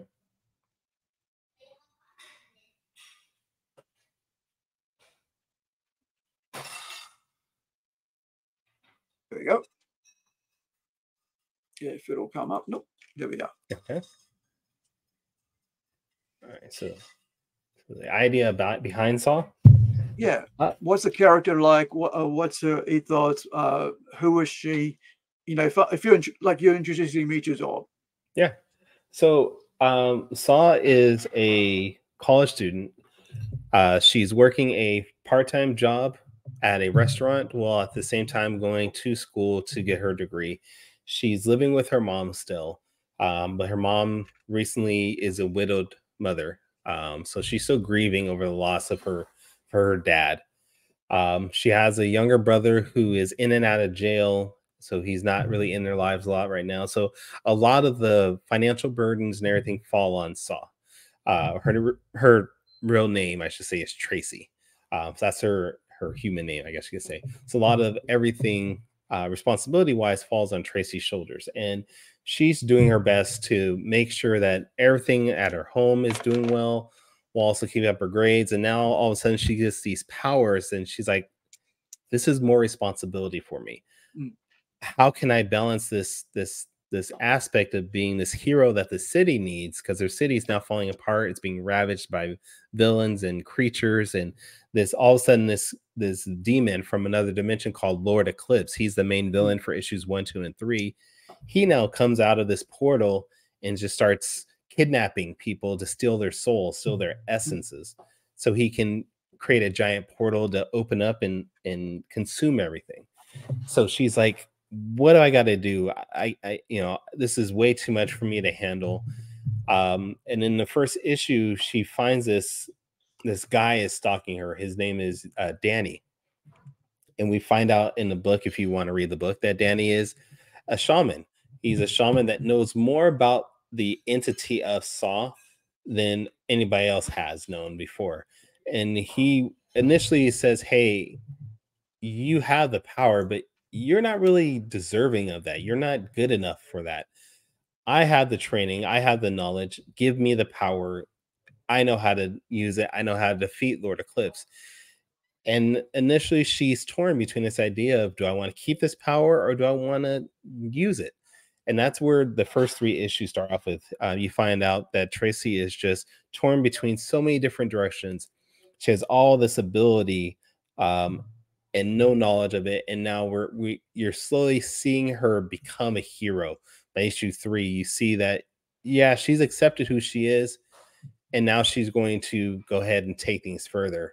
But issues 1, 2, and 3 gives you all that backstory. We get a little bit of history of who Saw is as far as the entity, and we find out that over the centuries, the millennia that passed, Saw is passed along from person to person in a time of need, given to people in her culture, her village, and used as a protector of sorts. And now basically we find out that it's now her term, Tracy's term, to be the protector. Awesome. Now, I'm going to apologize and ask, how did she get her power? I know everybody probably heard it, but like I had to grab a drink, so apologies for that. But it was just that bit I missed out. Yeah, no. Well, actually, we haven't fully shown how she got her powers. Okay.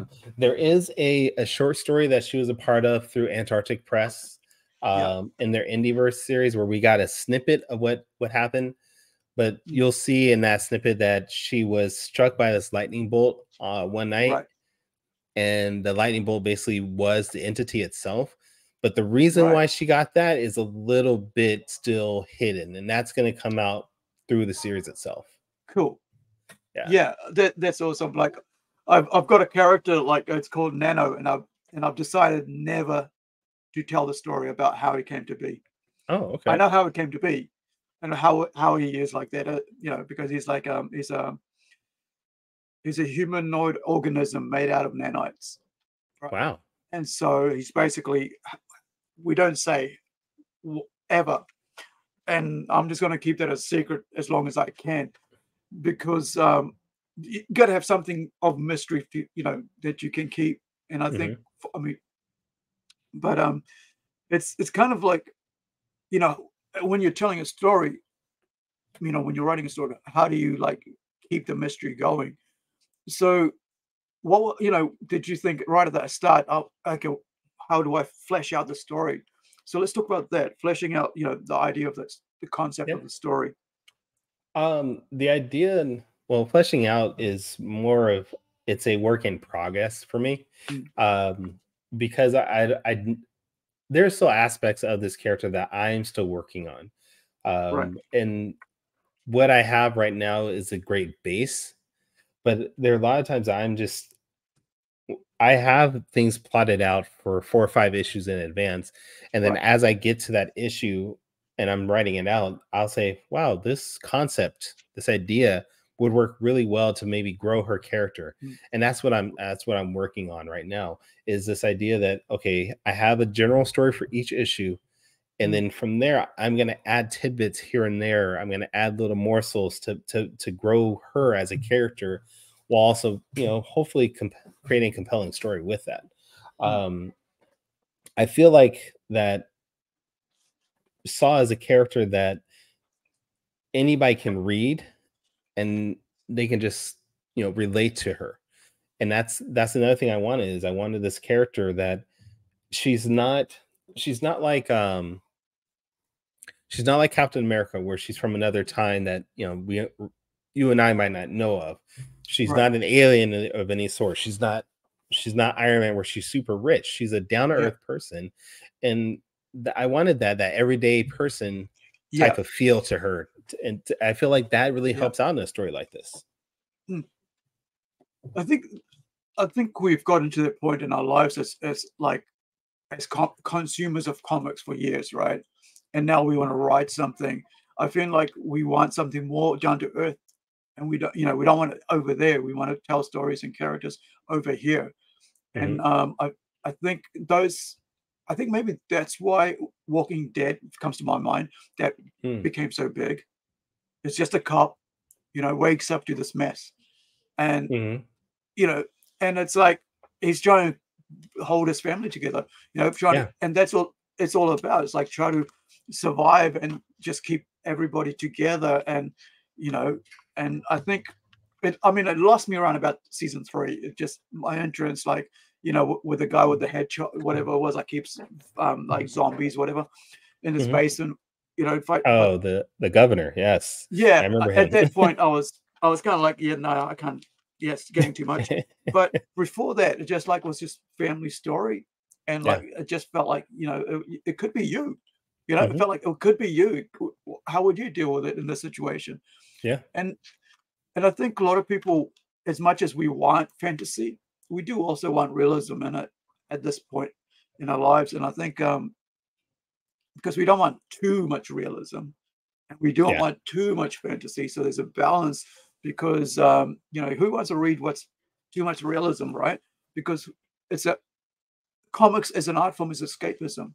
It's something entertaining for a short period of time, and I think doing that through the story, doing in a short of colorful story, is why we get into it as kids.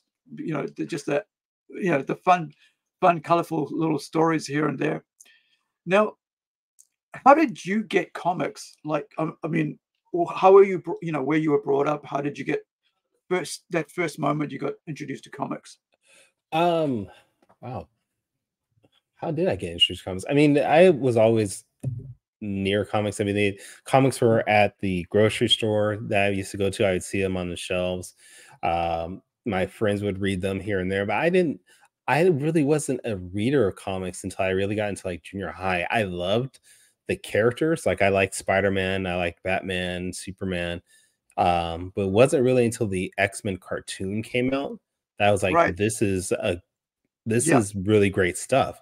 And that really just sucked me in. And then I started reading my friends' comics from there. But I still wasn't even buying my own comics. I was just borrowing from other people. And it wasn't until God, what was it? Guardians of the Galaxy. There was an annual, I think it was annual number 2, that I actually bought my first comic book myself. And it was because it had Ghost Rider on the cover. I was like, there's this giant, badass looking guy with a flaming skull. I want to read that. And I asked my mom, was like, hey, can I have some money? And she's like, yeah, do some chores. And I bought it. And then I was just hooked. At that point, I was buying comics every day. And then back then, the idea of a comic book shop wasn't really a thing. We had a couple comic book shops, but they were so far away from my house, I couldn't reach those. So I would always just get my comics from the grocery store when whatever was coming out and they happened to put on their newsstand. I'd pick that up. If it was X-Men, I'd get it. If it was Superman, I would get that too. Then, God, what was it? Early 90s, mid 90s, I think it was. It was like right after Image became a thing. There was a company called American Eagle, and they distributed comics. Like, they had an ad, and you would just sign up for like a year's worth of comics for, X-Men. Oh, wow. And I started doing that, and my collection just kept growing from there. Then I hit like 18. I started working, and I really got into girls, and my money started converting from comic books to them. But I was lucky enough that later on, when I got older, I got married and I got back into comics. My wife was like, "Yeah, you can still buy them. You can still enjoy that medium if you want." So, but yeah, I remember when I was a kid, I was really into Ninja Turtles, and my aunt just happened to find some random Ninja Turtle comics at like a flea market or something, and she bought them and mailed them to me. And I was like, I didn't realize Ninja Turtles were a comic until she got it to me. I just knew them from the cartoons or the movie. Right. Yeah. I was like, which probably wow. like 90% or 95% of the world thinks. Yeah. Right? From the movies, from the cartoons. Yeah. It's not two guys in a room, working really hard on a black and white thing, trying to flash it out. Because I was just recently watching a thing on that. I was like, wow, Yeah. And they were gritty but it was cool seeing the evolution of these rudimentary those are worth a lot figures right now. Yeah. And I don't those have any anymore. Comics are worth so much. Yeah. What happened to your comics? Well, some of them got lost over the years. Just me being a kid and not really knowing the value of it. I mean, I never bought comics to be a collector. I bought comics to enjoy the story. So, covers got damaged, books got thrown about because I was just done reading it and they got destroyed or lost or what have you. Like, I don't think I had any of the valuable ones. It was more the later series Ninja Turtles that I had. And then when they moved over to, was it Mirage? I got a couple of those. So nothing I know was valuable. Right. Yeah, I remember it's when I went to I moved when I was about 17, went to another city, which is about 2 hours away from where I lived. And I started working with myself at about age 16, 17, going on to 17. And so I'd spend about $60 of my wages every week on comics or music, because I'm a metalhead. So nice. It was either heavy metal music or comics every week. It was like a cassette, $20, I think, $15 maybe at that time. And then $40 other worth of just, comics. But I always protected my comics. And it was, I don't know why it was there, but I always made sure everyone wasn't a bag and bone, which we used to call it then. It was plastic and, cardboard. Yeah. But I always put them in a box, safe. And it was just for me, they always became it was precious. I paid for them, so they were value, and I didn't, not the element that it was going to be valuable. It was just valuable to me, and that's first series that I used to own, like that whole Claremont and all those mutants got lost in the fire. And I was like, so for 5 years, I didn't touch comics because of that. I was like, no, I'm not going to do this ever again. My love, is over. But 22 years ago, I think it's about 21 years ago, I got back into it, and now I've got vast amount of collection. Got married, got divorced, and I still have my comics. Everybody, I had family members saying, "Sell it, and you'll have some money." It's like, no, my precious. I mean, I still have most of my collection. I think I have at least a good 2,000 comics, and I don't think I'm selling it, even though I don't read them. But it's just the idea that this is sort of like my kid at this point. This is something I've been nurturing and grooming for the past 2 decades plus 3 decades. I don't want to give it up. It's annoying when people say you should sell them. It's like, how many times do I have to say no? You just don't understand what it is. What I'm dealing with here. It's not, it's like, oh, you're hoarding. It's like, no, it's not hoarding, man. This is just like you said, it's like a child. It's like, it's something that you went out hunting for. Some of them, I paid a lot of money for because I had to fill a hole in the, in the series. That's like the boys, right? Boys, I got into boys later. And as soon as I read it, I started to get, go back and grab them all, and a lot of them are signed because, what's his name?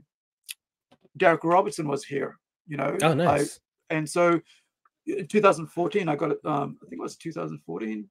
Yeah, I think it was 2014. I got it signed, and and I had been talking to him online before that, and so I knew, he knew who I was. That I was going to walk up to him and say, "Hey, this is the guy I'm the guy with the cane. When he walks up, I'll have a box for you." He goes, "Okay, don't worry. I'll make sure I do it all." And so he did them all, And the great thing is that he also, let me just get off this.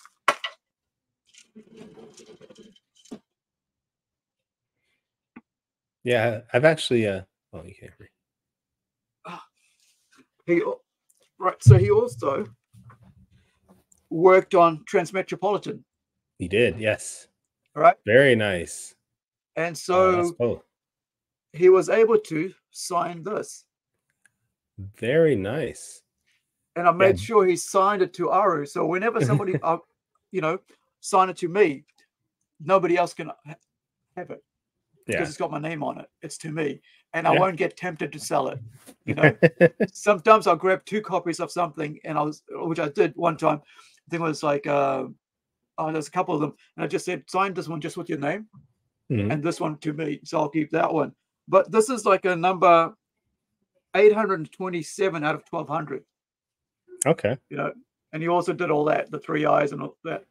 Wow. So this cost me about $250 when I was working. Like I haven't worked in like about over a decade. Well, I did work a year out of that, but I've got spinal injuries and stuff, so I haven't been working like full time forever. Even though I work full time, almost full time.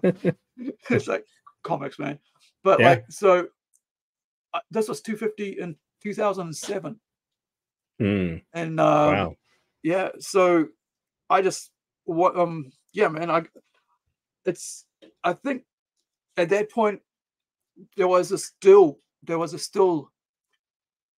joy between fans and professionals, where there was like camaraderie. You jump on Facebook and say, hey man, love this comic book, I'm doing that. Now there seems to be like this little meeting of heads.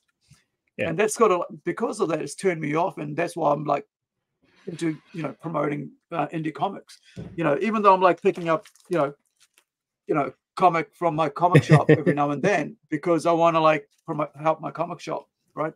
And I want them to stay in business. I'll pick up a book from now and then.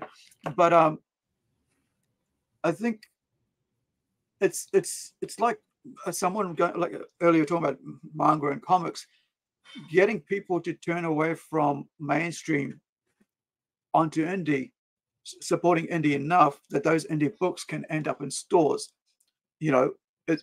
Is what I'm, I think it's a good thing, because that's why you got to keep the store supported. You can't just suddenly go off and that's it. Because I thought about going off and that was it. No more mainstream comics, because I'm disgusted with them, with what they've done to my characters. But if I don't go to support the comic store, there won't be any comic store if my book gets big. Right? I don't have an outlet for my book. If my book suddenly gets takes off, and now I've got a publisher who wants to I already have have a publisher as such, but it gets into every shop all over the world, and it gets there. But if there's no shop, I'm limited to sell my comics, and I think that's why I think a lot of times people kind of think, well, I'm done, right? I'm done, but you still need to support the comic shops. It's like it's the first place kids will see comics most of the time. The supermarkets aren't there anymore that they used to be in the 90s, right? And so that outlet's gone, and the only thing they see there now is, I think, there's little Pokemon books, the action things that they have like with a little badge in it or a crayon. And I think, I'm not sure who puts them out. Well, for us, I think it's Viz or somebody puts out those things, but that's for the younger kids, right? Like 10-year-olds, 12-year-olds. But I think we still need to support the stores as much as we can, but support indie, of course, as well, because so that we can get there ourselves. Exactly. Now, we were talking about earlier about Shaman's Destiny. Can we talk a bit about that? Yeah. Right, would you have questions on? That was your first book. Yes. How did that come about? Because the first one's kind of like, it's like having your first child, right? And I wouldn't know. I'm trying to put it like you because you're a dad, and but I'm like thinking it's like your first thing that you do. It's like your first artwork or painting, and like for me, I like to hold those, but like for myself. But how did you, how did you go about creating Shaman? I always say Shaman's Destiny was like my first kid, and the idea that I made so many mistakes on that. I think I mentioned this before, that I was creating a page and then I was just drawing the next page without really thinking about what was going to happen. I was just drawing what I thought was cool on that next page and then going from there. The character itself, actually, funny enough, started off as just a whim. When I was working for I was working at Verizon Wireless with doing their customer service tech support service. I was just doodling and just created this rabbit. And then I said, well, this is weird. Why am I drawing a rabbit? And then I decided just to draw this guy that the rabbit was sitting on his shoulder. And it came out to be this cool looking guy. I gave him a walking stick, and I was like, all right, he's a magician or something. He's a sorcerer. And when I decided to start making a comic, I was like, well, I don't have an idea of what to do, but I still had that idea of this sorcerer-like character in the back of my mind.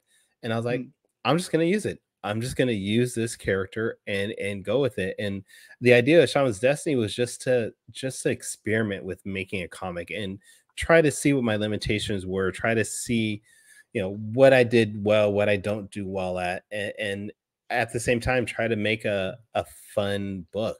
The book ended up being 6 issues long. And I still get people to this day just ask, hey, when are you gonna come back to Shaman's Destiny? Because I ended it a little bit on a cliffhanger, in a way. The first 6 issues are a complete story. There is a beginning, middle, end to it, but there's still a cliffhanger as far as what the next step is for him. And it's a weird thing to say, hey, Kyrun, what's going on with Malik? And I'm like, I have no idea. I haven't come back to him. I haven't thought of anything to do with him. But I'm probably will come back to it sooner than not. It's just I've been having so much other fun with Saw the Lightning Wielder and Ruby and my other book Starcore that I just haven't had a chance to really flesh anything out for it, because that's the hardest thing for him, is I don't have a good idea of what to do with him next. I ended it in such a way that I closed off so many strings, so many storylines, where I was like, I got nothing else on him. So, but it was always a fun book. If you're into supernatural stories, things like Doctor Strange or the Supernatural TV series, that's right. That's what this book was. This guy. He's a sorcerer. He's a shaman, but in my universe, the shamans are like supernatural protectors, mystical beings that have all these powers that are given to them to protect humans in our universe from anything that shouldn't be. So what I wanted to go with is just to have a fun story. Well, I'll put that up later. No. I mean, you're right. I was flying by seeing my pants on it. I was going to let you finish your set, but Engat is I mean, hello again, Engat. He's such a cool guy, person, I should say. Yeah, he always comes in and supports me here. Now, I was going to ask you to send me some PDFs, but I'm sure we'll talk about it later of the book, because I find it interesting. Yeah. I like supernatural stuff. I think it's just the element of, it's like magic, ghosts, just things that just outside of our periphery, right? It's just such a cool thing. And it's I like let's talk about world building, because I was going to talk about the other characters, Ruby and so on. So let's talk about world building, right? And because I think a lot of people don't realize that work that goes into world building. But let me before that, let's answer this question here. So, while writing and drawing the pages as you go, and you did say a bit, but do you want to talk a bit more about that before we go into world building? Yeah, writing, drawing pages as you go. Did you ever get stuck along the way? I got stuck so many times. And the thing is, the nice thing was, as I was doing Shaman's Destiny, I was working a full-time job. So the idea of having deadlines wasn't a big deal. I could come back to it, when I wanted to, Yeah. at any point. Yeah. But there were still days where like I was tired from work and I didn't want to draw, or I was frustrated because I got stuck on something and I Yeah. didn't want to continue it. But then I kept having that idea in the back of my mind that, hey, you started this, you need to finish it. So you have to force yourself. Unfortunately, that's one of the things that as creators, because we're usually in our own room by ourselves, you have to sit down and force yourself to actually do things sometimes. When you're at a job, you usually have like your boss that's over, seeing behind you, looking over you, saying, hey, what are you doing? Get back to Mm. work type of deal. As an artist, as a writer, you usually don't have that. I mean, you might Yeah. have like a deadline on your phone saying, hey, you need to have this done by X day, but you don't have that person constantly looking over your shoulder, so it's all on you. And that's, Right. for me, Shaman's Destiny helped me to train myself to really know how to push past those writer's blocks, those artist blocks, and just keep pushing yourself. I mean, a lot of times I'll talk with other artists and they'll say, hey, what do you do to just get past our artist block? I'll say, I will just draw something. Maybe it's Mm. not what I'm working on, but draw something to just get over that hump of that dead mind space that you had. A lot Yeah. of times that helps. It helps a lot. And I I, saw carry on. oh no, I was just gonna ask you. I saw the other one said, did I do the video myself? I did. Everything you see on the Kickstarter, I did all that myself. All the graphics, I did that myself. Mm. The only thing I didn't do per se is on the video. There is a voiceover done. It's actually done by a friend of mine, Sean Barbour. He did all the voice work because he has an amazing voice for like Mm. voiceover stuff. And I was like, hey, can you narrate this? And he's like, yeah, I got you. Awesome, man. Now, talking about that, I'm just going to flip back to art education. I thought about that, and we didn't go into that. Because you're an artist as well as a writer, but like, how do you get trained? Or did you do training? Did you do it yourself? How'd you get into it? I did some training. I did some training in high school. I did like a couple years there, and I did a year, no, 2 years in college. But most of my art work and my art training is from just reading comics. When I was younger, I would just copy every comic Right. panel I could see. I did the whole trace thing when I was a little kid, just trace over a book. And then, of course, I had the Holy Grail, which is how to draw comics the Marvel way. I still Right. tell people to this day, I will pull that out every once in a while, reread it, because there's so much knowledge in that book.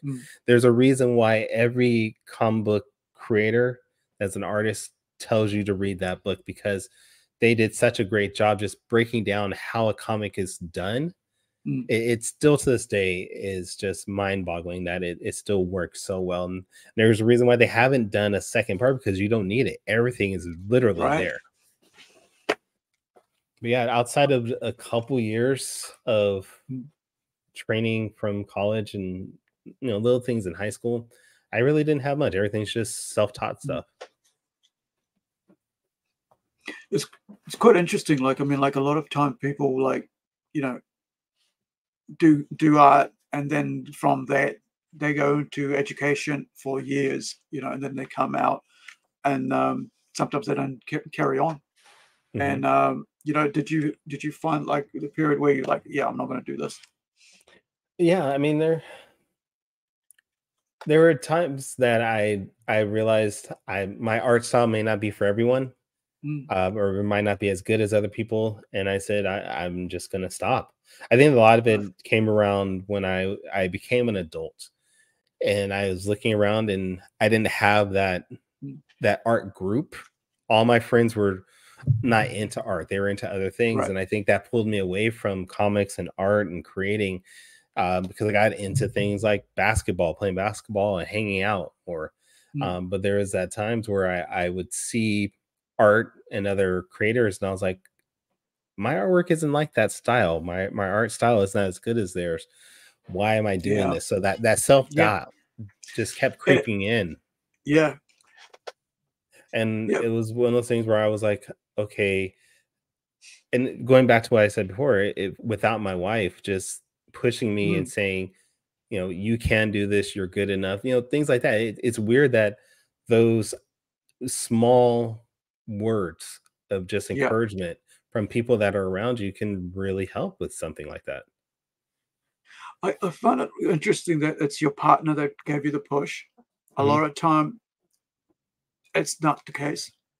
And I think a Hmm. lot of guys struggle with that because it's not the case. And having to always constantly push to get out there and like Hmm. do the work because it's like, well, it's your hobby, right? So just do it on your own part time and you don't take it seriously. It's not you don't have to commit to it too much. Like keep working, like just do it but like there's a point when you have to go like, yeah, no, this is serious, Yeah. and this is what I'm gonna do. And you mentioned earlier about writer's block. Like as a writer, I'm like, I work on several books at the same time. See, there's no reason to have writer's block. But I find like if I do feel kind of stuck, I just put on some cartoons, some Hmm. anime, right? And I think a lot of time people don't switch off. They think if I just keep banging on that wall, I'll get through it, and that Hmm. creates more stress for Yeah. your brain because that whole okay, I'll just if I keep playing, the instrument, I'll get past it. It's like no, your brain is just getting more and more stressed out. You're putting so much pressure on your brain that like it's tying itself in a knot, and then that creates you being sometimes can make you ill because if you really what they say like put tie your stomach up in knots, whatever. Hmm. It does. It gives you ulcers if you let it happen that way.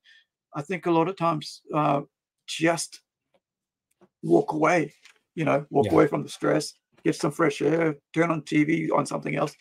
And I think that would be kind of helpful as well to get past the writer's block. Yeah. But, And that's what I was saying. mm, Even if I'm getting stuck on something, I will still draw, but I just won't draw what I've been working on. I'll draw something yeah, for fun. right, You can still right. push yourself, but there are ways to go around it while you're still Mm, working and encouraging yourself. yeah, Uh, you got to just got to find it, and everybody's going to be different. Everybody's going to find another way to mm, really get over those blocks. For me, it's just still pushing mm, myself, but going other directions and trying different yeah. things. Yeah, I think that idea that you're not actually working on that work, you're working on something else is important because you're still making your brain switch away from that and not concentrating on the same thing. And I Hmm. like the character. I like the idea of having having a rabbit. It's kind of like what is that called? Gosh, there's a special name for that, like spirit animal, right? Is Oh that yeah, yeah. is that what the rabbit is? In a Yeah. way, he is a little bit of a spirit animal, but he is actually a shapeshifter in a way. His name is Jeff the rabbit. He is Malik is the main character, and Jeff is sort of like his best Eh, friend in the series. with a G or a J? I actually spelled it with a J, Right. so J. Jeph. Actually, Okay, like Josephat. yeah. Josephat. Yeah. Oh, So he's a guide and a best friend and a mentor to Malik, and he just sort of teaches him how to use his powers and what the supernatural world is sort of like. so how did Jeff come about? Um, Jeff was just a random drawing I did. Um, I was at work, I was bored, and I just started doodling, and I had no idea what my hand was drawing. I was just moving the paper and the pencil around, Yeah, and eventually this face of a rabbit appeared, and I just started expanding it from there. And it yeah, was weird because it wasn't like a regular rabbit. I had him with longer arms and longer legs than normal, mm, and I don't know why he just looked like this monkey combination of a monkey rabbit with his anamorphic arms and things like that. And I was yeah. like, all right, yeah, this works out pretty well. He is cool. Yeah, it's like serious. He really draws you in, right? Yeah. It's not like a cuddly thing. It's not like overly angry serious. It's just got this real kind of like whimsical but actually stern look about him. Hmm. It's such a cool thing. That's why like Yeah. I was looking at the rabbit. I was saying that's so cool. Now Yeah. let's get into world building, my you know, my question from way before. So what is the world of Zob? And is the Zob part of Shaman? And is it part of Ruby? How do they all fit in? So when I first created all these books, I didn't have an idea of making them interconnecting. I wanted them honestly to be their own separate universes. That way people wouldn't be all like, well, why isn't, Saw helping out Malik, or why isn't Ruby helping out somebody else? Like, I wanted them to be able to stand out on their own. But then recently, honestly, within the last year, after I released Starcore, which is my most recent book, I had this great idea of actually bringing them all together. Nobody has met each other in any of the books yet, so that's a great thing. But eventually I'm going to lead up to a giant crossover to where they all have to meet for a certain reason. Everybody will find is connected in some way. And that's where things are going to be going. But right now, if you read any of the stories, they're their own separate books. So if you want to just read Saw, you can. If you want to just read Shaman or Ruby, you can do that too. But they're all going to be separate for now. And then when I find the time where it makes sense to bring them all together, I'm going to have that crossover. And it's going to be pretty epic, I feel like. I like the idea that those books are standing on their own.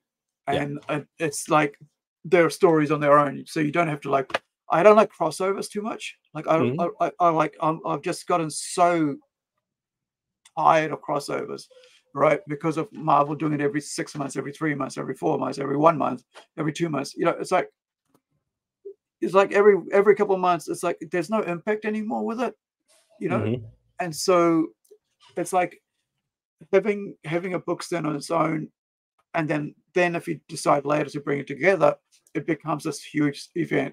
It's not like something that used to happen, that one just happened, that one. And I think that is so important to actually create something and then bring it together. I love crossovers in that sense. I don't like it every other month, and I think that's I've got for me, I've got an idea that in 5 years I already got the title for my crossover. The Age of Mayhem, right? Okay. I know that's the crossover, but how that gets there, I have no clue. Right? All I know is it gets there. So I've got about four or five titles standing on their own coming out, number one's coming out in the next 12 months or something. But I know what's going to happen way over there. But it might even be 10 years from now it'll happen, but they will be happening, and kind of like a convergence, right?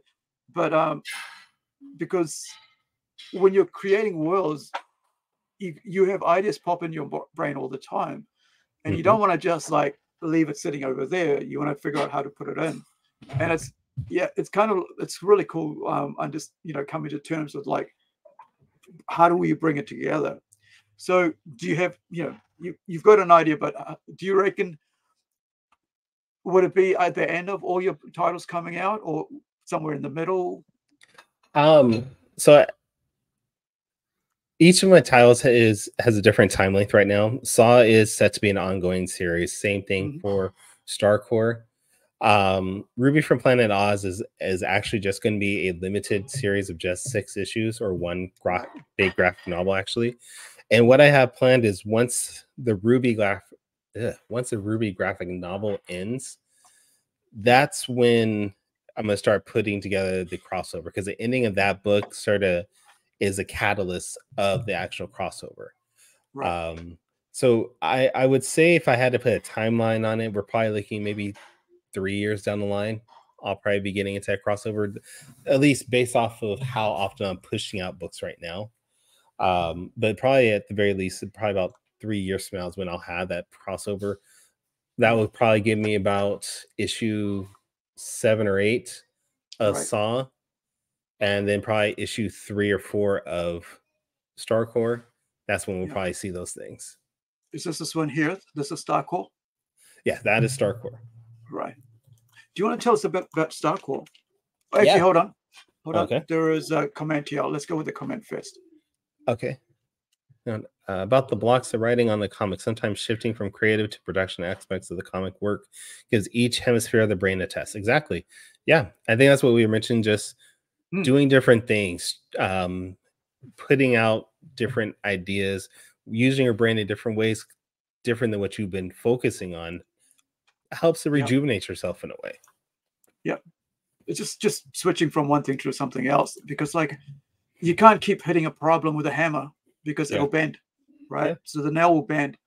And next thing you know, you're like, now I've got to spend more time trying to fix it, right? If it's only like, remember how you run out of all nails and all you got one left nail and you're stressing it out. Now it gets bent over and you've got no more nails. Now you got to work at trying to get the nail right again, bend it back to shape. And I think, switching modes is probably the best way to get out of it. Now, let's talk about Starcore. And then I've really realized we've been talking so well. It's like we're already at 2 hours. Yeah. And it's, So let's give it a bit of Starcore, and we'll finish off with like talking about the Kickstarter itself. Okay. Well, Starcore, we have one issue so far. It's a throwback, honestly, to like the Saturday morning cartoons I grew up on. So if you're really into that idea of a young hero finding, a mystical alien artifact and getting powers, Starcore is right up your alley. The main character's name is Corey. He's in high school. He's loving his life as much as he can. He's struggling at school, and he goes on this adventure with his friend in the woods. They just go camping one night and they find this alien artifact. The artifact explodes onto Corey, and when he finally wakes up from being knocked unconscious, he's encapsulated in this suit of armor called Starcore. He starts hearing voices, and he finds out that the armor is talking to him. The armor gives him super strength, the ability to fly, and it's just this fun ride. If you've seen cartoons like Ben 10 or things like that, that's the type of vibe I was really trying to get with this, and I feel like I'm getting on that book. Right. How many issues are you up to now with this one? This one we just launched this year, so we only have one issue out so far, but we are working on issue 2 right now. I already had the script all done, and I have artists already working on it. It's just that will be the next step once we get Saw taken care of, basically. Right. All right. So I'm going to plug my thing before we actually, no, I'll leave that at that. I'm going to get to your website. I'm going to, can you put in the comments your link to, I should have your link here somewhere give me one sec. For the Kickstarter? Yeah, I've got Zob. No, I've got Zob. Okay. Oh, hold on. Oh, I almost made a mess here. Just give me one sec. Okay. And I'll be able to remove that and stop screen sharing. And for those who are watching for the first, who have been watching us all the time, I mean this PlungeCast, I've only just today set up a monitor and a webcam. This one I'm looking at this, so I had a bit of issues trying to sort it out. So I'm getting used to having a larger monitor, being able to control that. So apologies if I'm taking a bit longer than I usually do with this thing, but I wanted to be able to be here actually, sort of like being more professional to my guests and making sure that we do a good job of let me see here. Here we go. So let's talk about it, and we'll go with the video first. Okay. Are you guys able to see this? I can see it. I would assume everybody else can. Are you able to hear it? In a world torn apart by darkness, one hero stands as a beacon of hope. Witness the electrifying return of Saw as she unleashes her full potential. In issue 4, new threats emerge.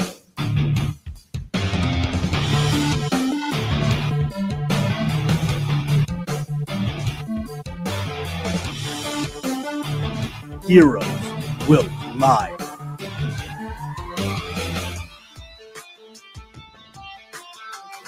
Prepare for an epic battle that will shape the very foundations of Saw's world.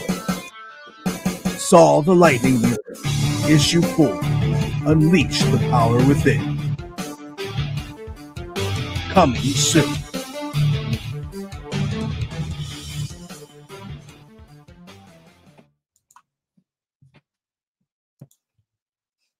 I'm going to have to say that I love the music. Thank you. Yeah. Like I mentioned, I'm a metalhead, right? So let me share some metal with you.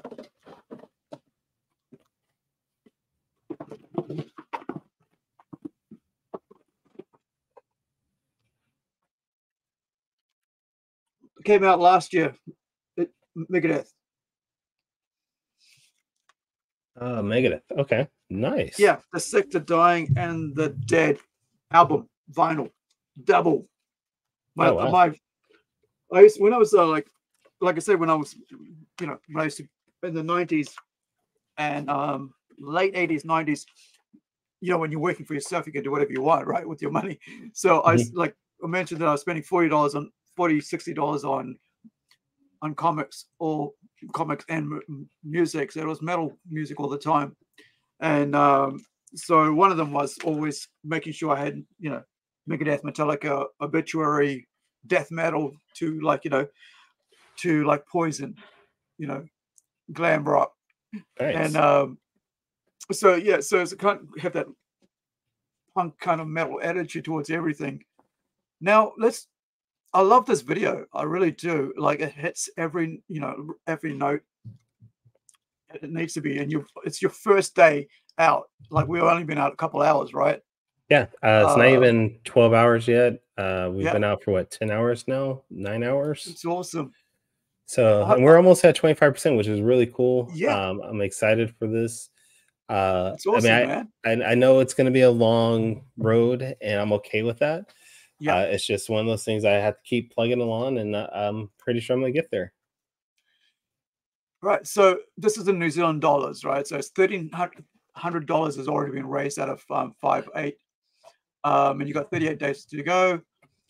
There you go, Saw. Pronounced Saw. 227.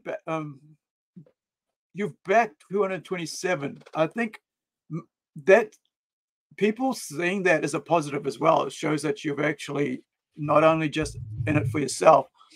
I think showing that that you support other creators as well. Yeah, that's got to be something that people see, and I think that's a great commitment. We were talking about networking and supporting others. You're already doing it. You're already out here supporting others and stuff like that. And by the way, guys, in case you're wondering why I don't know this, is because I like to approach all my interviews like I know nothing, like I'm meeting my guests for the first time. I don't like to find out about them, because then I can go, wow, I get surprised like you guys get surprised, and I want that feel to it. And so it's just so cool to see that you've got 276 backers straight away and within 12 hours. So these guys know you. Yeah. You've raised a great following of your work, and that's coming through on what's with your backers and stuff. So we were talking about earlier about 1, 2, 3 being offered. Is this like in digital or in print? We're doing both options. So if you want to get the print option, you can, of all 4 issues, or you can get the digital option. Awesome. If you get the physical option, though, you will get a digital version for you to download to your device. So that's a great benefit. But yeah, if you want to get both, you can. Yeah, a lot of people don't like to, actually go read the book, right? Because they want to look after it and they care of it. So if you're buying the book, the physical, then like getting off with the digital free, it's really cool. Yeah. So what is this about exciting comics? Is this I don't know if you're familiar with Antarctic Press, but they produced Warrior Nun Aurelia, Ninja High School, things like that. So they have a line called Exciting Comics, where they reprint other creators' books and allows it to be distributed across the country using their distribution distribution methods. So I was contacting that said, hey, can they reprint Saw issues 1 and 2 into Exciting Comics? And I was like, yeah, you can. So they are, I think it was issue 25, 26. They started reprinting Saw, and it got distributed to comic stores across the entire nation. That issue that you're seeing right there is a cover that I drew as for issue 29, which is the last issue that Saw was featured in for right now. That's awesome, man. Yeah. Right. So let me. This kind of reminds me when I was doing Incredi-Girl, the webcomic. This look. Yeah. So tell us about this. So you had it's a little bit of a spoiler if you want to read issues 1, 2, and 3. This is sort of the aftermath of what happened. Unfortunately, Tracy lost a good friend, and these first couple of scenes, you're walking along with her as she's just dealing with the grief of this death that's happened to her life, and she's contemplating the idea of why is she doing this if all these powers are just giving her so much trauma, so much death, so much pain.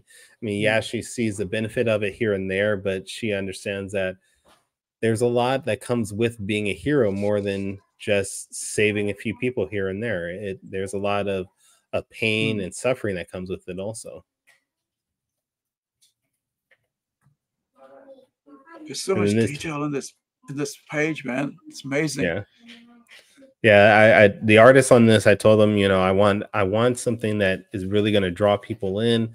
I want things that are going to, show the damage that they experienced. Yeah. Because a lot of comics will see damage, we'll see the fights, things like that, but we never really see the aftermath of what happens. Like, like for the Avengers, the first Avengers movie, we saw this gigantic battle against the Chitauri. But there never really was any aftermath after that. We didn't see the they just move on. So I wanted that to be part of the story. It's like, yeah, she had a battle. That battle was extensive. It was damaging, and then people did not like it. People lost their own lives. So that's where this issue comes in. We start to see the aftermath of everything that she went through from that battle and everything the city went through.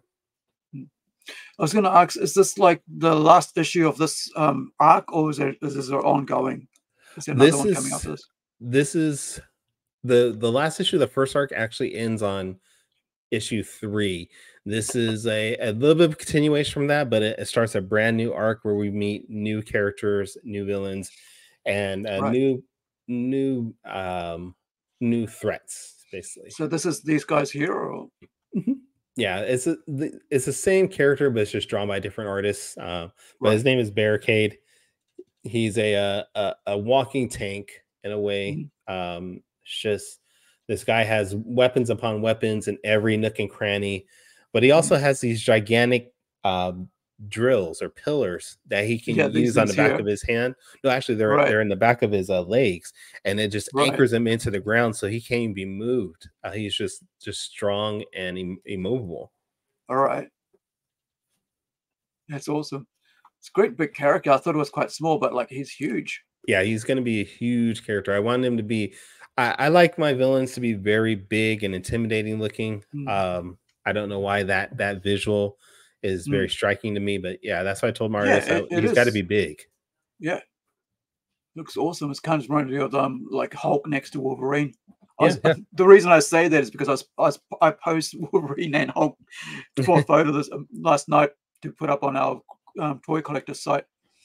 But yeah, that looks really cool. Like that, just the position of here, like that left to right. And just intimidating as. Yeah. It's awesome. Yeah, I wanted him to be able to sort of look down on everybody. And he's a very arrogant character. When you meet him in the comics, he's very brash. So you're gonna hopefully find out why he's attacking the city. It's not he's not evil, but he's got some devious reasons on why he's attacking it. This is awesome, man. I love the artwork. Seriously, this is the pencils. It just draws me in. The colors of the, I kind of almost wish this wasn't colored, but I love the color. You know what I mean? Oh yeah, I like to have yeah. both versions. And it's just, when you have this much detail of pencils, right?